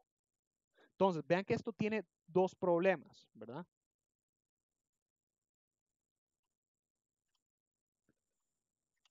El primer problema es que vean que esto se ve un poquito cargado para alguien que esté leyendo el código, ¿verdad? Y si quisiéramos inclusive modificar el código, tendríamos que modificar 4 condiciones diferentes para mi, o bueno, 4 segmentos de condicional diferentes para mi condición. ¿Ok? Entonces es un poquito pesado. El segundo es que, aunque no se va a notar la diferencia en ejecución de psint, porque psint, esta validación la hace muy rápido si la tiene que hacer una sola vez, esto en teoría es más cargado que el uso de mi variable lógica. Porque vean que psint tiene que ir por la pena de validar esto y esto y esto y esto. Es decir, es una operación que tiene 4 partes diferentes que tienen que ejecutarse. Entonces, de nuevo, no es que si hacen algo como esto esté mal, porque psint, como les digo, lo va a ejecutar en 2 toques. Pero como les contaba hace unos días, si ustedes, por ejemplo, estuvieran haciendo un programa que tuviera una operación como esta o varias como estas, y es un programa que en automático va a procesar miles de datos, ahí sí van a sentir una diferencia. ¿Okay? Entonces, como siempre les digo, quizá no es algo para lo cual se tengan que preocupar desde ya, pero sí me gusta darles el tip como para que lo vayan asimilando. Es mucho más rápido para psint, y no solamente para psint, sino que para ustedes como programadores quizá la lectura sea mucho más rápida e intuible y corta, que en vez de yo haga esto, hago sencillamente esto. Yo repito hasta que válido sea verdadero, hasta que mi variable lógica válida conserve el valor de verdadero. Y los únicos 2 puntos donde yo invierto los valores de válido es al principio, antes de validar, que asumo que es verdadero, y en el único caso donde válido puede ser falso. Y recuerden que, sin embargo, el único caso donde válido es falso es cualquier valor que no esté programado aquí arriba. Entonces, de nuevo, vean que la lógica engrana perfectamente consigo mismo. Entonces, de la misma manera, si yo lo que quisiera es agregar otra operación más, digamos una quinta condición, puedo hacerlo. Puf, aquí yo empiezo a meter mi quinta condición. Y como ahora mi quinta condición es un caso recibido donde yo no voy a tocar válido, sino que lo voy a dejar con su valor original de verdadero, ya en automático yo me puedo despreocupar por la condición del bucle. Porque yo ya sé que si el usuario elige la opción 5, se va a considerar como válida también. Entonces vean que, de nuevo, como les dije, es más fácil modificar mi código de esta manera, porque de la otra manera yo habría tenido que venirme acá y adjuntar aquí una colilla de una quinta disyunción más para que acepte el 5 también. Pero así no, es más en automático. Entonces, como podrán ver, ya aquí, en este tipo de situaciones, se empieza a ver con más claridad la utilidad que tienen las variables lógicas, que como les decía al principio del cuatri, básicamente ellas lo que hacen es resumir, o no necesariamente lo que hacen, pero el uso que usualmente se les da es resumir condiciones de verdadero o falso más complejas. Entonces, una vez que esto acaba, entramos en un repetir, que vean que en esencia es esta misma validación de mientras para ese ON que yo tengo acá, pero con un repetir, donde yo le digo, repetir, deseas cerrar el programa, SON, se lee la respuesta. Si la respuesta, o bueno, las minúsculas de la respuesta no es S y las minúsculas de la respuesta tampoco es N, qué raro soy. Yo le digo que la respuesta no es válida, y como acá se cumple que, perdón, no se cumple que respuesta de S no es ni S ni N, porque la respuesta fue inválida, entonces se devuelve el principio. Pero si el usuario me contesta con S o con N, este valor, perdón, esta condición no se activa porque no se va a cumplir que sea diferente a S o no se va a cumplir que sea diferente a N, dependiendo de cuál haya contestado. Y luego la validación del repetir sí se va a cumplir porque minúsculas de respuesta o va a ser S o va a ser N, alguna de las dos. Luego entonces, ya habiendo validado la respuesta SN del usuario, yo procedo a el repetir, que como les dije es el maestro de todo mi algoritmo, para determinar si es S. Si la respuesta es S, de que sí desea cerrar el programa vean que continúa y se cierra. Pero si la respuesta no es S, sabemos que gracias a esta validación, el único otro valor que puede tener respuesta va a ser N. Por lo tanto, si es N, el usuario lo que quiere es no cerrar el programa y repetir la ejecución. Y ese es el algoritmo de la calculadora modificado.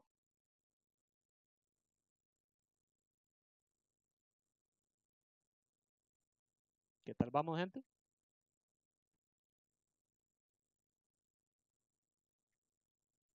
No sé si alguno, no solamente si tienen alguna duda, sino más bien si alguno, no sé, tiene como algo que quieran aportar, no sé. O sea, cuando yo pregunto que si quieren aportar algo es si quieren ver alguna modificación o algún tema diferente, ¿verdad? Si no, yo asumo que no y continúo con lo que yo tengo planeado. Francisco, veo que me levantas la mano, ¿en qué te puedo ayudar?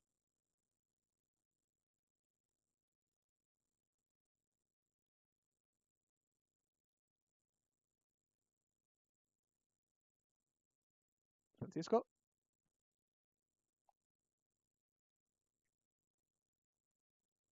o seguro me lo está escribiendo por chat. Benjamín, veo que vos también me levantas la mano mientras Francisco me escribe. ¿En qué te puedo ayudar? Sí, profe, yo tengo una duda. Si las inicializaciones las ponemos fuera del repetir, o sea, el código falla. O qué pasa si lo ponemos fuera? Es una excelente pregunta porque depende del contexto. Ve que en este contexto en específico, yo podría inclusive borrar por completo mis inicializaciones, porque yo estoy obteniendo el primer uso que yo estoy dando a mis dos variables, número 1 y número 2, que había estado inicializando, las recibo de parte del usuario. Más que eso, ve que yo no estoy, a pesar de que estaba inicializando número 1 y número 2, yo no estoy inicializando ni operación, ni válido, ni respuesta. Y la lógica es la misma. El por qué no lo hice es porque operación yo lo voy a estar inicializando acá directamente del usuario, ¿verdad? Pero igual, para efectos de orden, yo pude haber inicializado operación en, digamos, 0. De la misma manera, válido, yo no lo estoy inicializando porque según la lógica de mi algoritmo, válido siempre es reinicializado como primer paso antes de iniciar la repetición. Entonces, yo no voy a utilizar válido o a verificar válido en ningún punto antes de que ya sea reinicializado. Entonces, yo sencillamente no lo incluí en las inicializaciones porque ya de manera automática acá yo lo voy a estar inicializando una y otra vez en verdadero hasta que el usuario no me lo modifique. Pero de nuevo, también, por efectos de orden, yo podría meterlo. Y finalmente, RESP es similar porque RESP yo no lo uso, es decir, no lo verifico ni nada, no lo tengo como parte de ninguna operación ni escritura antes de esta lectura de parte del, que se le pida al usuario. Entonces podríamos asumir que acá yo ya lo estoy inicializando. Pero también, como con todas las demás, para efectos de orden, no hay problema. Yo podría inicializarlo acá. O, ya que según la lógica de mi algoritmo, yo estoy inicializando todos los valores aquí adentro, yo podría sencillamente incluirlo acá y aquí no. Pero entonces, la razón del por qué depende del contexto es similar a el hecho del por qué yo les decía a ustedes que no incluir inicializaciones a menos que ustedes sepan exactamente qué es lo que están haciendo puede resultar peligroso.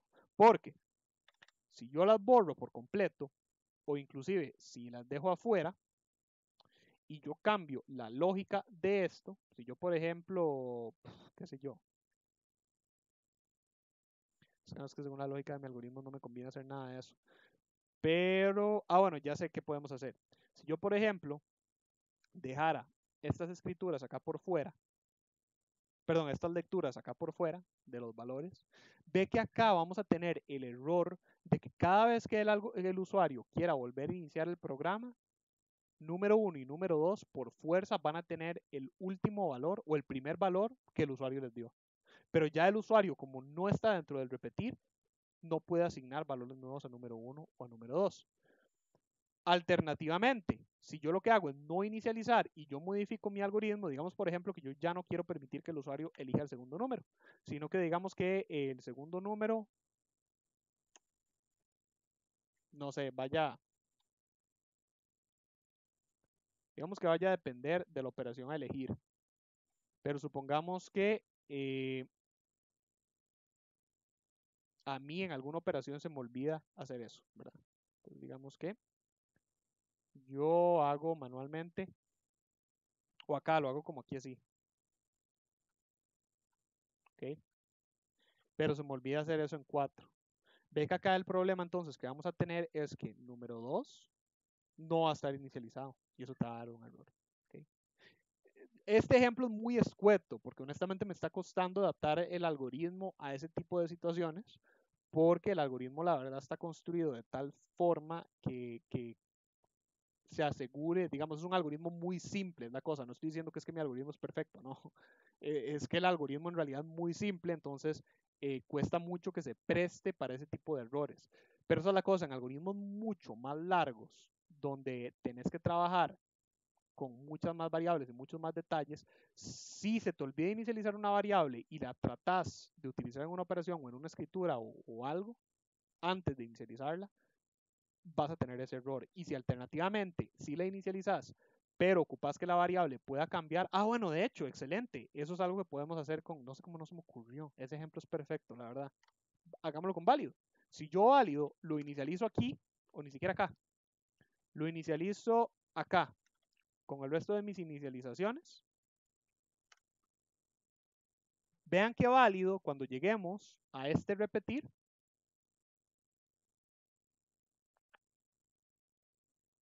cuando lleguemos a este repetir de menú, válido va a llegar con la hipótesis de verdadero. Entonces, excelente, ¿verdad? Primer número, segundo número, y si yo elijo 1, listo, todo bien, no hubo problema. Pero, si yo elijo una opción no válida, vean que ya en este punto, válido se me invirtió a falso. ¿Ok?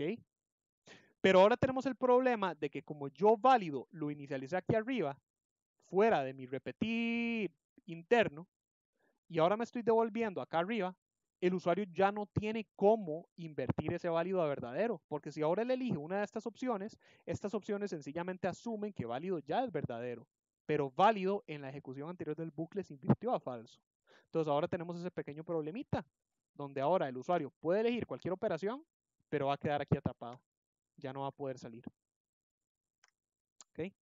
Entonces, no es que las inicializaciones deban estar siempre aquí, es que la asignación de valores, ya sea una inicialización o una reinicialización o un sencillo cambio de su valor, tienen que ser congruentes a la lógica secuencial que va a seguir tu algoritmo, incluyendo la lógica de bucles, perdón, de estructuras de decisión y de bucles. ¿Okay? Algo que ustedes se pueden usar, de lo que se pueden apoyar para ayudarse a seguir el progreso de esta lógica, porque al principio les puede resultar un poco confuso así en código, empezar a interpretar las indentaciones, es los diagramas de flujo. Por eso es que ustedes, el curso les inicia trabajando con diagramas de flujo. Vean que la lógica secuencial del algoritmo es mucha más clara en un diagrama de flujo. Yo aquí veo que yo voy directo, y vean que yo aquí veo una línea, que si yo me acerco, vean que la flecha apunta, que lo que hace es que a partir de algún punto allá abajo me devuelve acá. Si yo me adelanto y sigo esa línea, vean que dicho y hecho, la línea me dice que yo aquí abajo tengo el final de un repetir, que si este repetir no cumple la condición, me va a devolver al puro comienzo. Igual acá yo voy bajando, Vean entonces que yo al comienzo de este bucle también tengo la asignación de válido a verdadero. Tenemos un par de cosillas acá. Tenemos el según, que tiene un montón de diferentes vertientes por donde podríamos caer. Y vean que es solamente la última vertiente donde válido cambia a falso. Y sabemos que cada vez que yo me devuelva acá, válido se va a reinvertir a verdadero. ¿Okay? Entonces, los diagramas de flujo no fue para molestarlos. Vean que de verdad es una herramienta útil. Y recuerden ustedes que PSInt a ustedes les puede dibujar en automático el diagrama de flujo con este botoncito de aquí, el que está a la par del manual. Ustedes lo apretan y vean que él solito me genera el diagrama de flujo a partir de mi código. O alternativamente, ustedes también en un código vacío pueden pedirle que abra el diagrama de flujo y ustedes empiezan a planificar el código con diagramas de flujo, jalando de aquí a la derecha. ¿Okay? Lo que les quede más cómodo. ¿Sí queda claro? Sí, muchísimo. Muchas gracias, bro. Con muchísimo gusto. Francisco, veo que no me has escrito nada todavía. No sé si el que me levantaste la mano fue un error, más bien.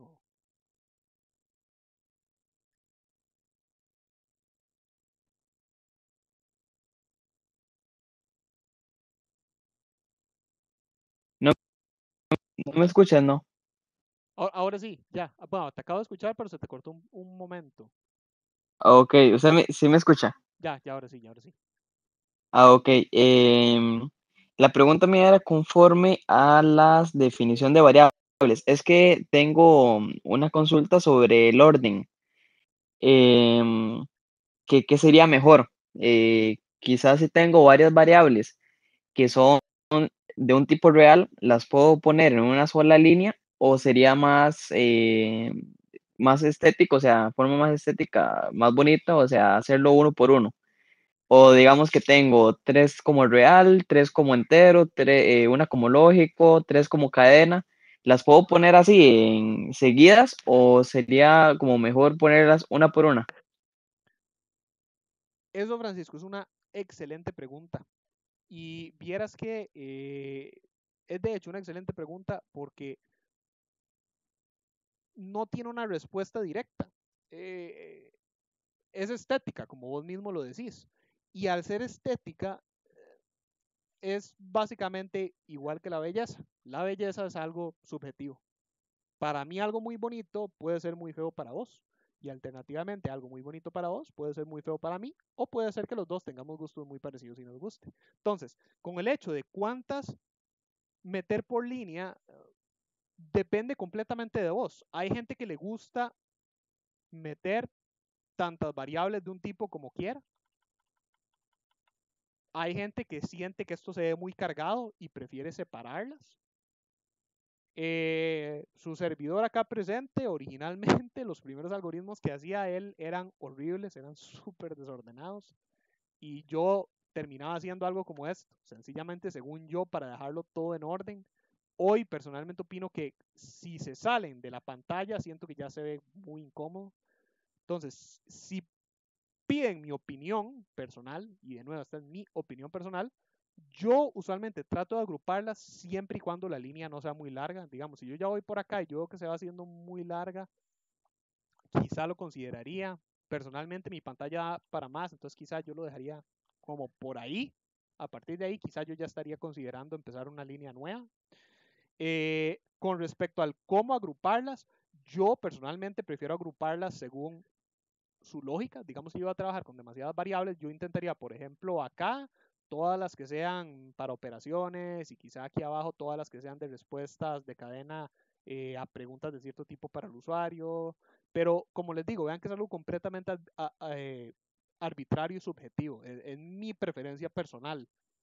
Entonces, ustedes sencillamente traten de acomodar el código de ustedes de tal forma que ustedes sientan que se vea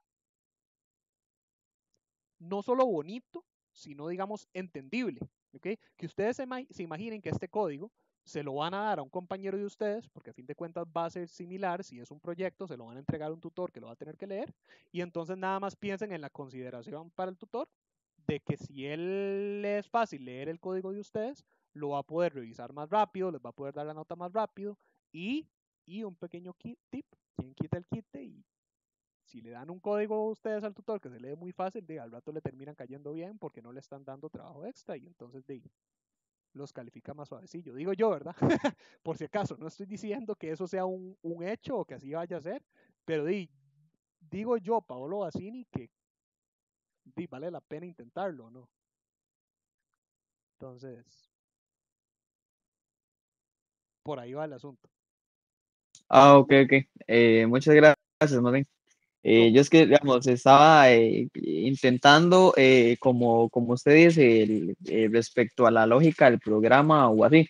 Por ejemplo, tengo número uno y número dos como real, pero puedo tener total como real. Entonces, yo, en mi opinión, preferiría poner número uno y número dos en una línea y definir total en otra línea aparte, como para separar la lógica de que una variable es para una cosa y otras son para otras cosas.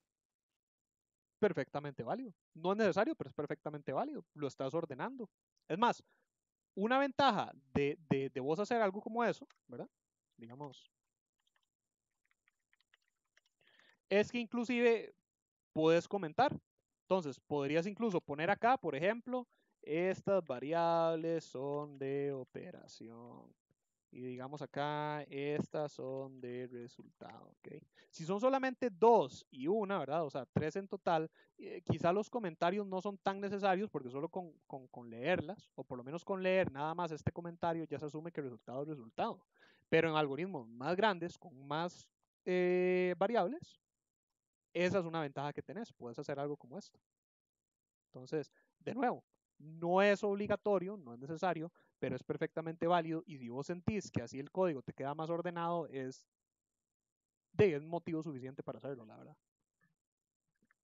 Sí, porque quizás haya otra variable que se llame resultado total. Ajá, Entonces, ahí es como cuando esas notitas son las que van a ayudar. Porque puede ser que un resultado sea para el uno y el 2, pero digamos que hay un resultado total en general, pues ya uno hace los comentarios y se va como más, se va guiando a la hora de hacer el, el, el, el código. exactamente, totalmente y exactamente sí, correcto. Benjamín, veo que me levantas la mano, ¿en qué te puedo ayudar? Profe, yo tenía una duda y ya que el compañero te hizo una pregunta personal, pues me gustaría pues aprovechar y hacérsela yo a usted. No sé si me lo permite, si no Sí, le por atraso la supuesto. clase. Bueno, esta es la primera vez que estoy empezando con PC y esto, ¿ok? Entonces es la primera vez que yo me meto en este mundillo de programar. Entonces yo tenía la duda de si jugar con el real y el entero. Te explico por qué. Porque, por ejemplo, si yo pongo, o sea, defino la variable como real y al final, no sé, por alguna operación se me tiene que... No, perdón, al revés. Si yo lo pongo como entero, ¿ok? Y por alguna operación me da decimales y tal, ahí ya me va a dar un error el código. Entonces, yo pues lo que pienso y para hacerlo un poquito más lógico es usar básicamente que siempre es real para los números. Entonces no sé usted qué me recomienda o qué ya con su experiencia, cómo juega usted con eso para que no hayan errores de ese tipo. Es también, de hecho, una muy buena pregunta, porque inclusive, de hecho yo recuerdo que a mí me pasó, yo al principio yo decía, ¿cuál es el punto de tener variables de tipo entero si lo puedo hacer todo real? Y lo que ocurre, bueno, hay varias como capas de respuesta del porqué de eso, con respecto a lo que es la aplicación y lo que es el porqué de la diferencia entre una y la otra. Con respecto a lo que es la aplicación, en mi caso específico, vas a ver que muchas veces vas a terminar utilizando en algoritmos, que no quiero decir la gran mayoría, porque en realidad depende mucho de en qué estés trabajando y en dónde y para qué, pero muchas veces siento que podría casi que decir la mayoría, pero no lo quiero decir porque no lo puedo asegurar. Lo que vas a terminar utilizando en los lenguajes de computación es int, que int es básicamente la versión en un lenguaje de computación de entero. Y la razón del por qué es que la mayoría de las veces vos vas a tener ese control de cómo trabajar esos valores. A medida que avancen en su conocimiento de programación, van a ver que muchas veces los números o los valores enteros ustedes los van a estar utilizando para sencillamente operaciones sencillas o para asignación de valores, identificaciones, para elecciones de diferentes opciones, etcétera, etcétera. Entonces, son muchas veces donde no va a haber chance para que haya un valor decimal. Sin embargo, sí puede ocurrir, como por ejemplo cálculos como los que vos me decís. Entonces, uh, antes de continuar, ve que algo que vos sí puedes hacer, voy a borrar todo esto como para darte el ejemplo nada más. Bueno, de hecho, copiarlo y pegarlo, más fácil. Ve que, por ejemplo, si yo tengo mis dos números como reales, si yo no necesito guardar el resultado que a mí me va a dar decimal entre los dos números, digamos,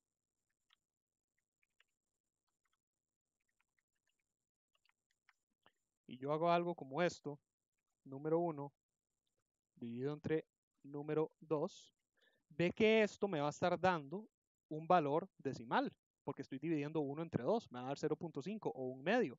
Pero ve que si yo solo lo estoy escribiendo, como ese es un valor literal que yo no estoy tratando de encajar en ninguna de esas dos variables, esto es algo que podrías hacer. Si el valor no lo ocupas almacenar, no hay problema con que los valores de origen de este valor final sean enteros. ¿Okay? Pero de nuevo, ve que esto es solo si no ocupas almacenar ese valor. Habría un problema si ocupas una variable de resultado que es de tipo entero.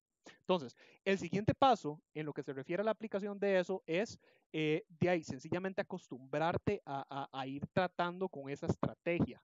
La ventaja, sin embargo, que vos tenés, que uno tiene es que todo número real es también, o perdón, todo número entero es también real. Entonces, si vos incluso comenzaras trabajando con todos tus valores como entero y te das cuenta que en cierto punto ocupas que fueran reales, ve que es tan fácil como hacer esto. O inclusive cambiar sencillamente las definiciones, que es una ventaja de tener las definiciones todas arriba. Si este código es así extensísimo, o usemos este mismo, que no es tan extenso, pero digamos acá, si yo me doy cuenta que yo no ocupo que num1 ni num2 sean reales, que de hecho ahora que lo pienso en este algoritmo no es necesario que lo sean, porque yo muestro el resultado así en valor literal, no lo guardo en resultado, yo puedo hacerlo como te dije, hacer esto. Puedo alternativamente sacar, digamos que solamente el número 2, yo quiero que sea entero y pasarlo aquí abajito, o inclusive puedo pasar ambos, no hay problema. Ve que el resto de la lógica se encadena sola. Ahora, con lo que respecta a esa duda de que me haces de por qué tener que elegir una o la otra, eso es un tema que se va a ver en otro curso. Entonces, no me quiero adentrar mucho como para no confundirlos como demasiado en el tema, pero tiene que ver con el cómo la computadora asigna valores en memoria. Digamos, yo les he dicho a ustedes que siempre que uno crea una nueva variable, ¿verdad? se asigna un espacio en memoria donde esos valores se van a estar almacenando en la computadora. Entonces, resulta ser que esos valores se representan en bits, ¿verdad? Que son combinaciones de unos y ceros. Pero eso implica también que como es un rango establecido, digamos como una celda, un slot, digamos, en la memoria de la computadora, hay un cierto nivel de campo que hay para esos valores. Y si esos valores tienen demasiados unos y ceros, eventualmente hay un desbordamiento de memoria, es decir, la computadora no puede albergar esos valores. Entonces, ve que inclusive PSInt tiene errorcitos. Vamos a ver si lo puedo activar. Si yo trato de hacer algo como eso, si aquí PSInt me pide un valor a ese entero y yo le trato de asignar un valor demasiado grande, vamos a ver si lo logra trabajar. Vean que él acá me lo representó muy raro. A partir de cierto punto, él lo que me empezó a mostrar fue nada más un montón de ceros y me mostró el 0.5 del resultado anterior. Y vean que yo no programé nada malo, es sencillamente que el valor es demasiado grande. Entonces, lo que ocurre es también lo siguiente, ese espacio de memoria, típicamente, digo típicamente porque más adelante van a ver que hay diferentes variables con diferentes espacios, solo que en PSInt eso no existe, típicamente tienen un mismo espacio. Entonces, supongamos que entero y real tienen un mismo espacio y supongamos que el espacio de entero y real, veámoslo como vectores, aunque es algo que no hayan visto. Pero supongamos que es esto, ¿verdad? 2, 3, 4, 5. Entonces, digamos que esta tablilla de tamaño 5 es el espacio que la computadora tiene para albergar los diferentes números en binario. Entonces, digamos que este es un valor y este es el otro. Y así es como PSInt los guarda, ¿verdad? Entonces, que esto sea un entero, que son dos enteros. Lo que ocurre es que algo que ustedes van a ver, si no me equivoco, en organización para computadoras, es que si ustedes lo que quieren es representar un valor decimal, la computadora no tiene más espacios donde meter el decimal, ¿verdad?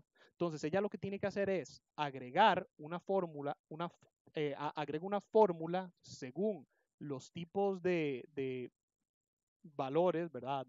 Lo que hace es adjuntar ciertos números de código, ¿verdad? Aquí a la izquierda, un 1 o un 0 adicional, como les digo, eso lo van a ver eventualmente, pero no me quiero meter mucho en el tema, para determinar cuándo un valor es o no decimal y qué tanto de ese valor es decimal. Entonces, si este fuera un valor real y asumamos que a partir de este punto a la derecha, digamos que aquí es donde estuviera el punto decimal, PSInt lo que hace es acá codificar que para él interpretar este valor que él guardó como si fuera un entero, él tiene que correr el punto decimal hasta acá y entonces una vez que él muestra el valor, de acá para acá, todo es decimal y de acá para acá la parte entera del valor real. Ve que entonces en esencia eso implica que el rango de valores que vos podés representar en los números enteros es más grande que en los reales, porque los reales tienen que apartar cierto espacio de memoria para la parte decimal. Me refiero, si el valor máximo que vos puedes tener en un entero fuese 999, no lo es mucho más grande, pero si lo fuera, ve que eso implica que si yo voy a trabajar con un decimal, digámosle, el valor máximo sería, por ejemplo, 99.9.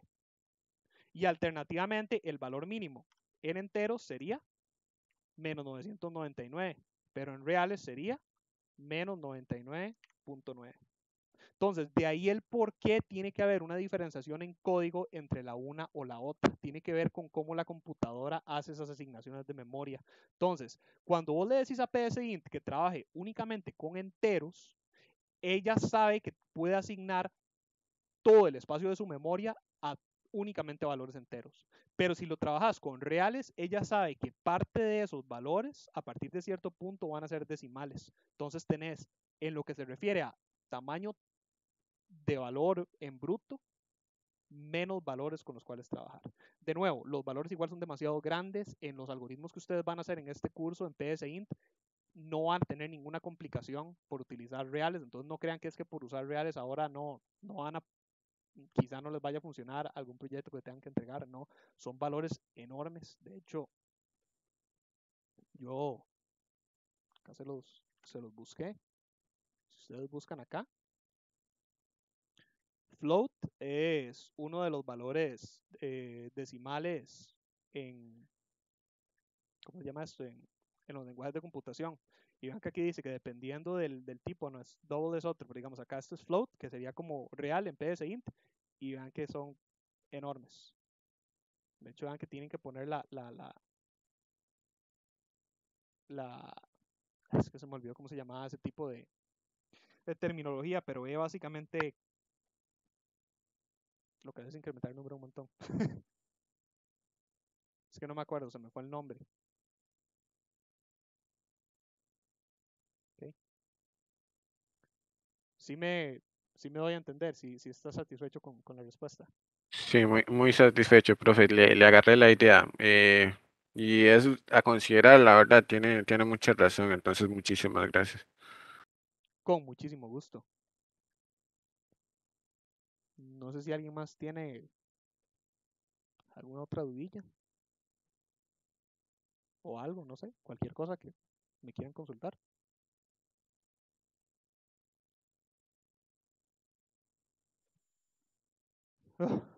Qué rápido se me pasó hoy. Ya van a ser las 8. ¿Cuánto llevamos de grabación? No, la grabación no está mal, entonces todo bien. Cualquier última duda que tengan, gente, de verdad, o sea, por mí no hay problema.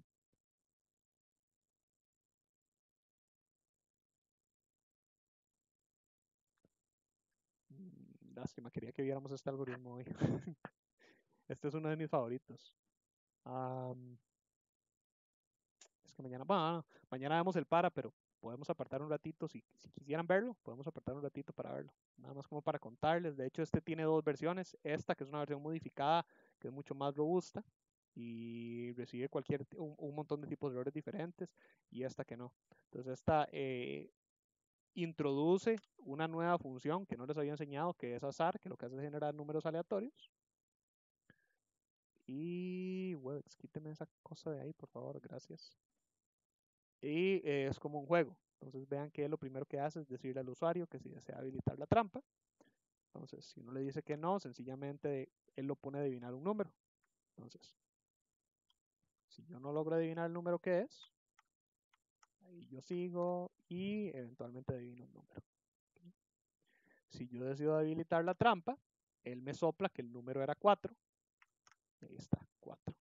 Si yo reinicio la ejecución, en teoría debería ser un número diferente, pero parece que entonces es medio necio, entonces voy a cerrar la consola del todo y voy a iniciar otra vez. ¿Y por qué solo me está tirando 4? ¿Qué le pasa? Ahí está, vean que ya dejó de ser necio y ahora me lo cambió a 1. ¿Okay? Entonces, el otro es todavía más bonito, porque el otro inclusive tiene como oportunidades. Entonces vean que el número es 3, entonces vean que ahí me dice, adivine el número entre 1 a 5, le quedan 3 oportunidades. Entonces, si yo no adivino, ya vimos que el número es 3. Entonces, 5, me quedan 2 oportunidades. 4, me queda 1 oportunidad. 3, finalmente adivine el número. Pero si no, y hubiera fallado, me dice que perdí. ¿Okay? Entonces, dice, hoy nos quedamos sin tiempo. Pero en esencia es un juego con el uso de comparaciones y un contador en cuenta regresiva. Así es como yo voy mostrando cuántas oportunidades me quedan. Yo lo que hago es ir escribiendo el contador. Y pues dice, ustedes mandan mañana si lo quieren ver o si seguimos trabajando mañana solo con el para. Francisco, veo que me levantas la mano, ¿qué te puedo ayudar? Ok, con respecto a lo que acabas de mencionar, mañana, si Dios quiere, ¿cómo qué temas estarán tocando? Mañana, bueno, como siempre, yo siempre abro preguntándoles a ustedes si alguno tiene alguna duda o algo puntual que me traigan antes de yo empezar, ¿verdad? Que ese es el espacio con el que yo siempre abro, que es directo y específico para ustedes, ¿verdad? Para que ustedes manden. Si todos estamos bien, mi idea es entrar de una vez con el para, sencillamente como para que lo conozcan y para que ya conozcan todos los bucles antes de la entrega del proyecto. Entonces, una vez que hayamos visto el para, en teoría ya vamos a haber visto toda la materia de la primera parte del curso. La segunda parte de la materia, que son los vectores, no la vemos hasta después de semana 6. Bueno, hasta semana 6 en realidad. Pero entonces ya por lo menos ya estarían como listos para esta primera parte. Y nos estaríamos luego dedicando a practicar, donde lo que estaríamos viendo, o sea, lo que yo sería, lo que empezaría a hacer es, dependiendo de qué tan rápido vea que vayamos avanzando, tirándoles algoritmos cada vez más complejos. Entonces, digamos como por ejemplo, estos que vemos acá. Este es uno que lo que hace es jugar con luces, que las va invirtiendo, encendiendo y apagando. Tengo otros que no habría acá, como por ejemplo, bueno, el de los estudiantes. Que el de los estudiantes lo que hace es calcular el promedio de notas de estudiantes, pero primero lo que hace, bueno, recibe el nombre de, recibe el nombre de cada uno de los estudiantes, verifica las notas, digamos si yo me excedo, él sabe interpretar eso. Me pregunta si quiero otra nota, eventualmente al puro final. Si yo le digo que no, entonces me despliega el promedio de todas las notas que yo ingresé. Tengo otro, es el de punto de ventas, o puntos de venta, que lo que hace es trabajar, digamos, emular como un sistema de compras con puntos. Entonces me pregunta si el nombre es correcto, si no lo es, yo lo puedo cambiar. Sí, elijo la categoría, elijo los puntos y él ahí al final me va desplegando los valores. Entonces, como les digo, son algoritmos que cada vez van siendo como más complejillos. Entonces ahí me quedan como un par que todavía les puedo enseñar.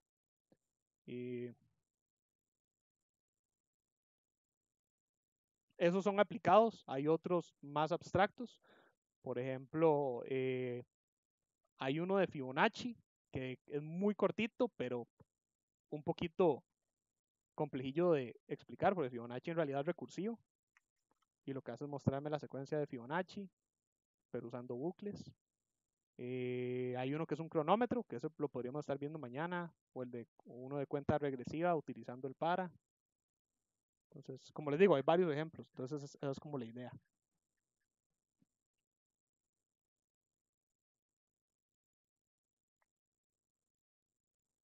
Les cuento como para que se vayan ahí haciendo la idea de más o menos qué es lo que qué es lo que quieren ir viendo, ¿verdad? Entonces, Ok, perfecto. con muchísimo gusto. Entonces, no sé si alguien más tiene alguna otra duda.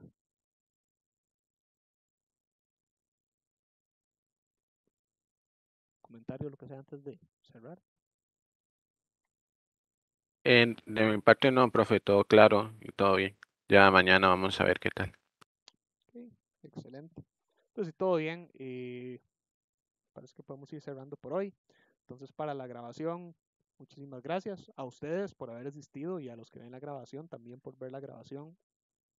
Recuerden que las grabaciones de mis sesiones se suben al canal de YouTube en un periodo de 48 horas, pero recuerden también que no solamente que el canal no solamente está para mis grabaciones, sino que también lleva las grabaciones de las sesiones virtuales de otros cursos de la cátedra, como las de lógica algorítmica, tutorías de este y otros cursos de la cátedra, o inclusive tiene grabaciones de ejemplitos cortos de la materia de este y otros cursos de la cátedra. Entonces la idea es que es un recurso ahí adicional para ustedes, para que lo puedan estar usando y lo puedan estar aprovechando. ¿Okay? Entonces, una vez más, de manera general, muchísimas gracias. Espero les haya gustado la sesión. Nos vemos mañana. Hasta luego.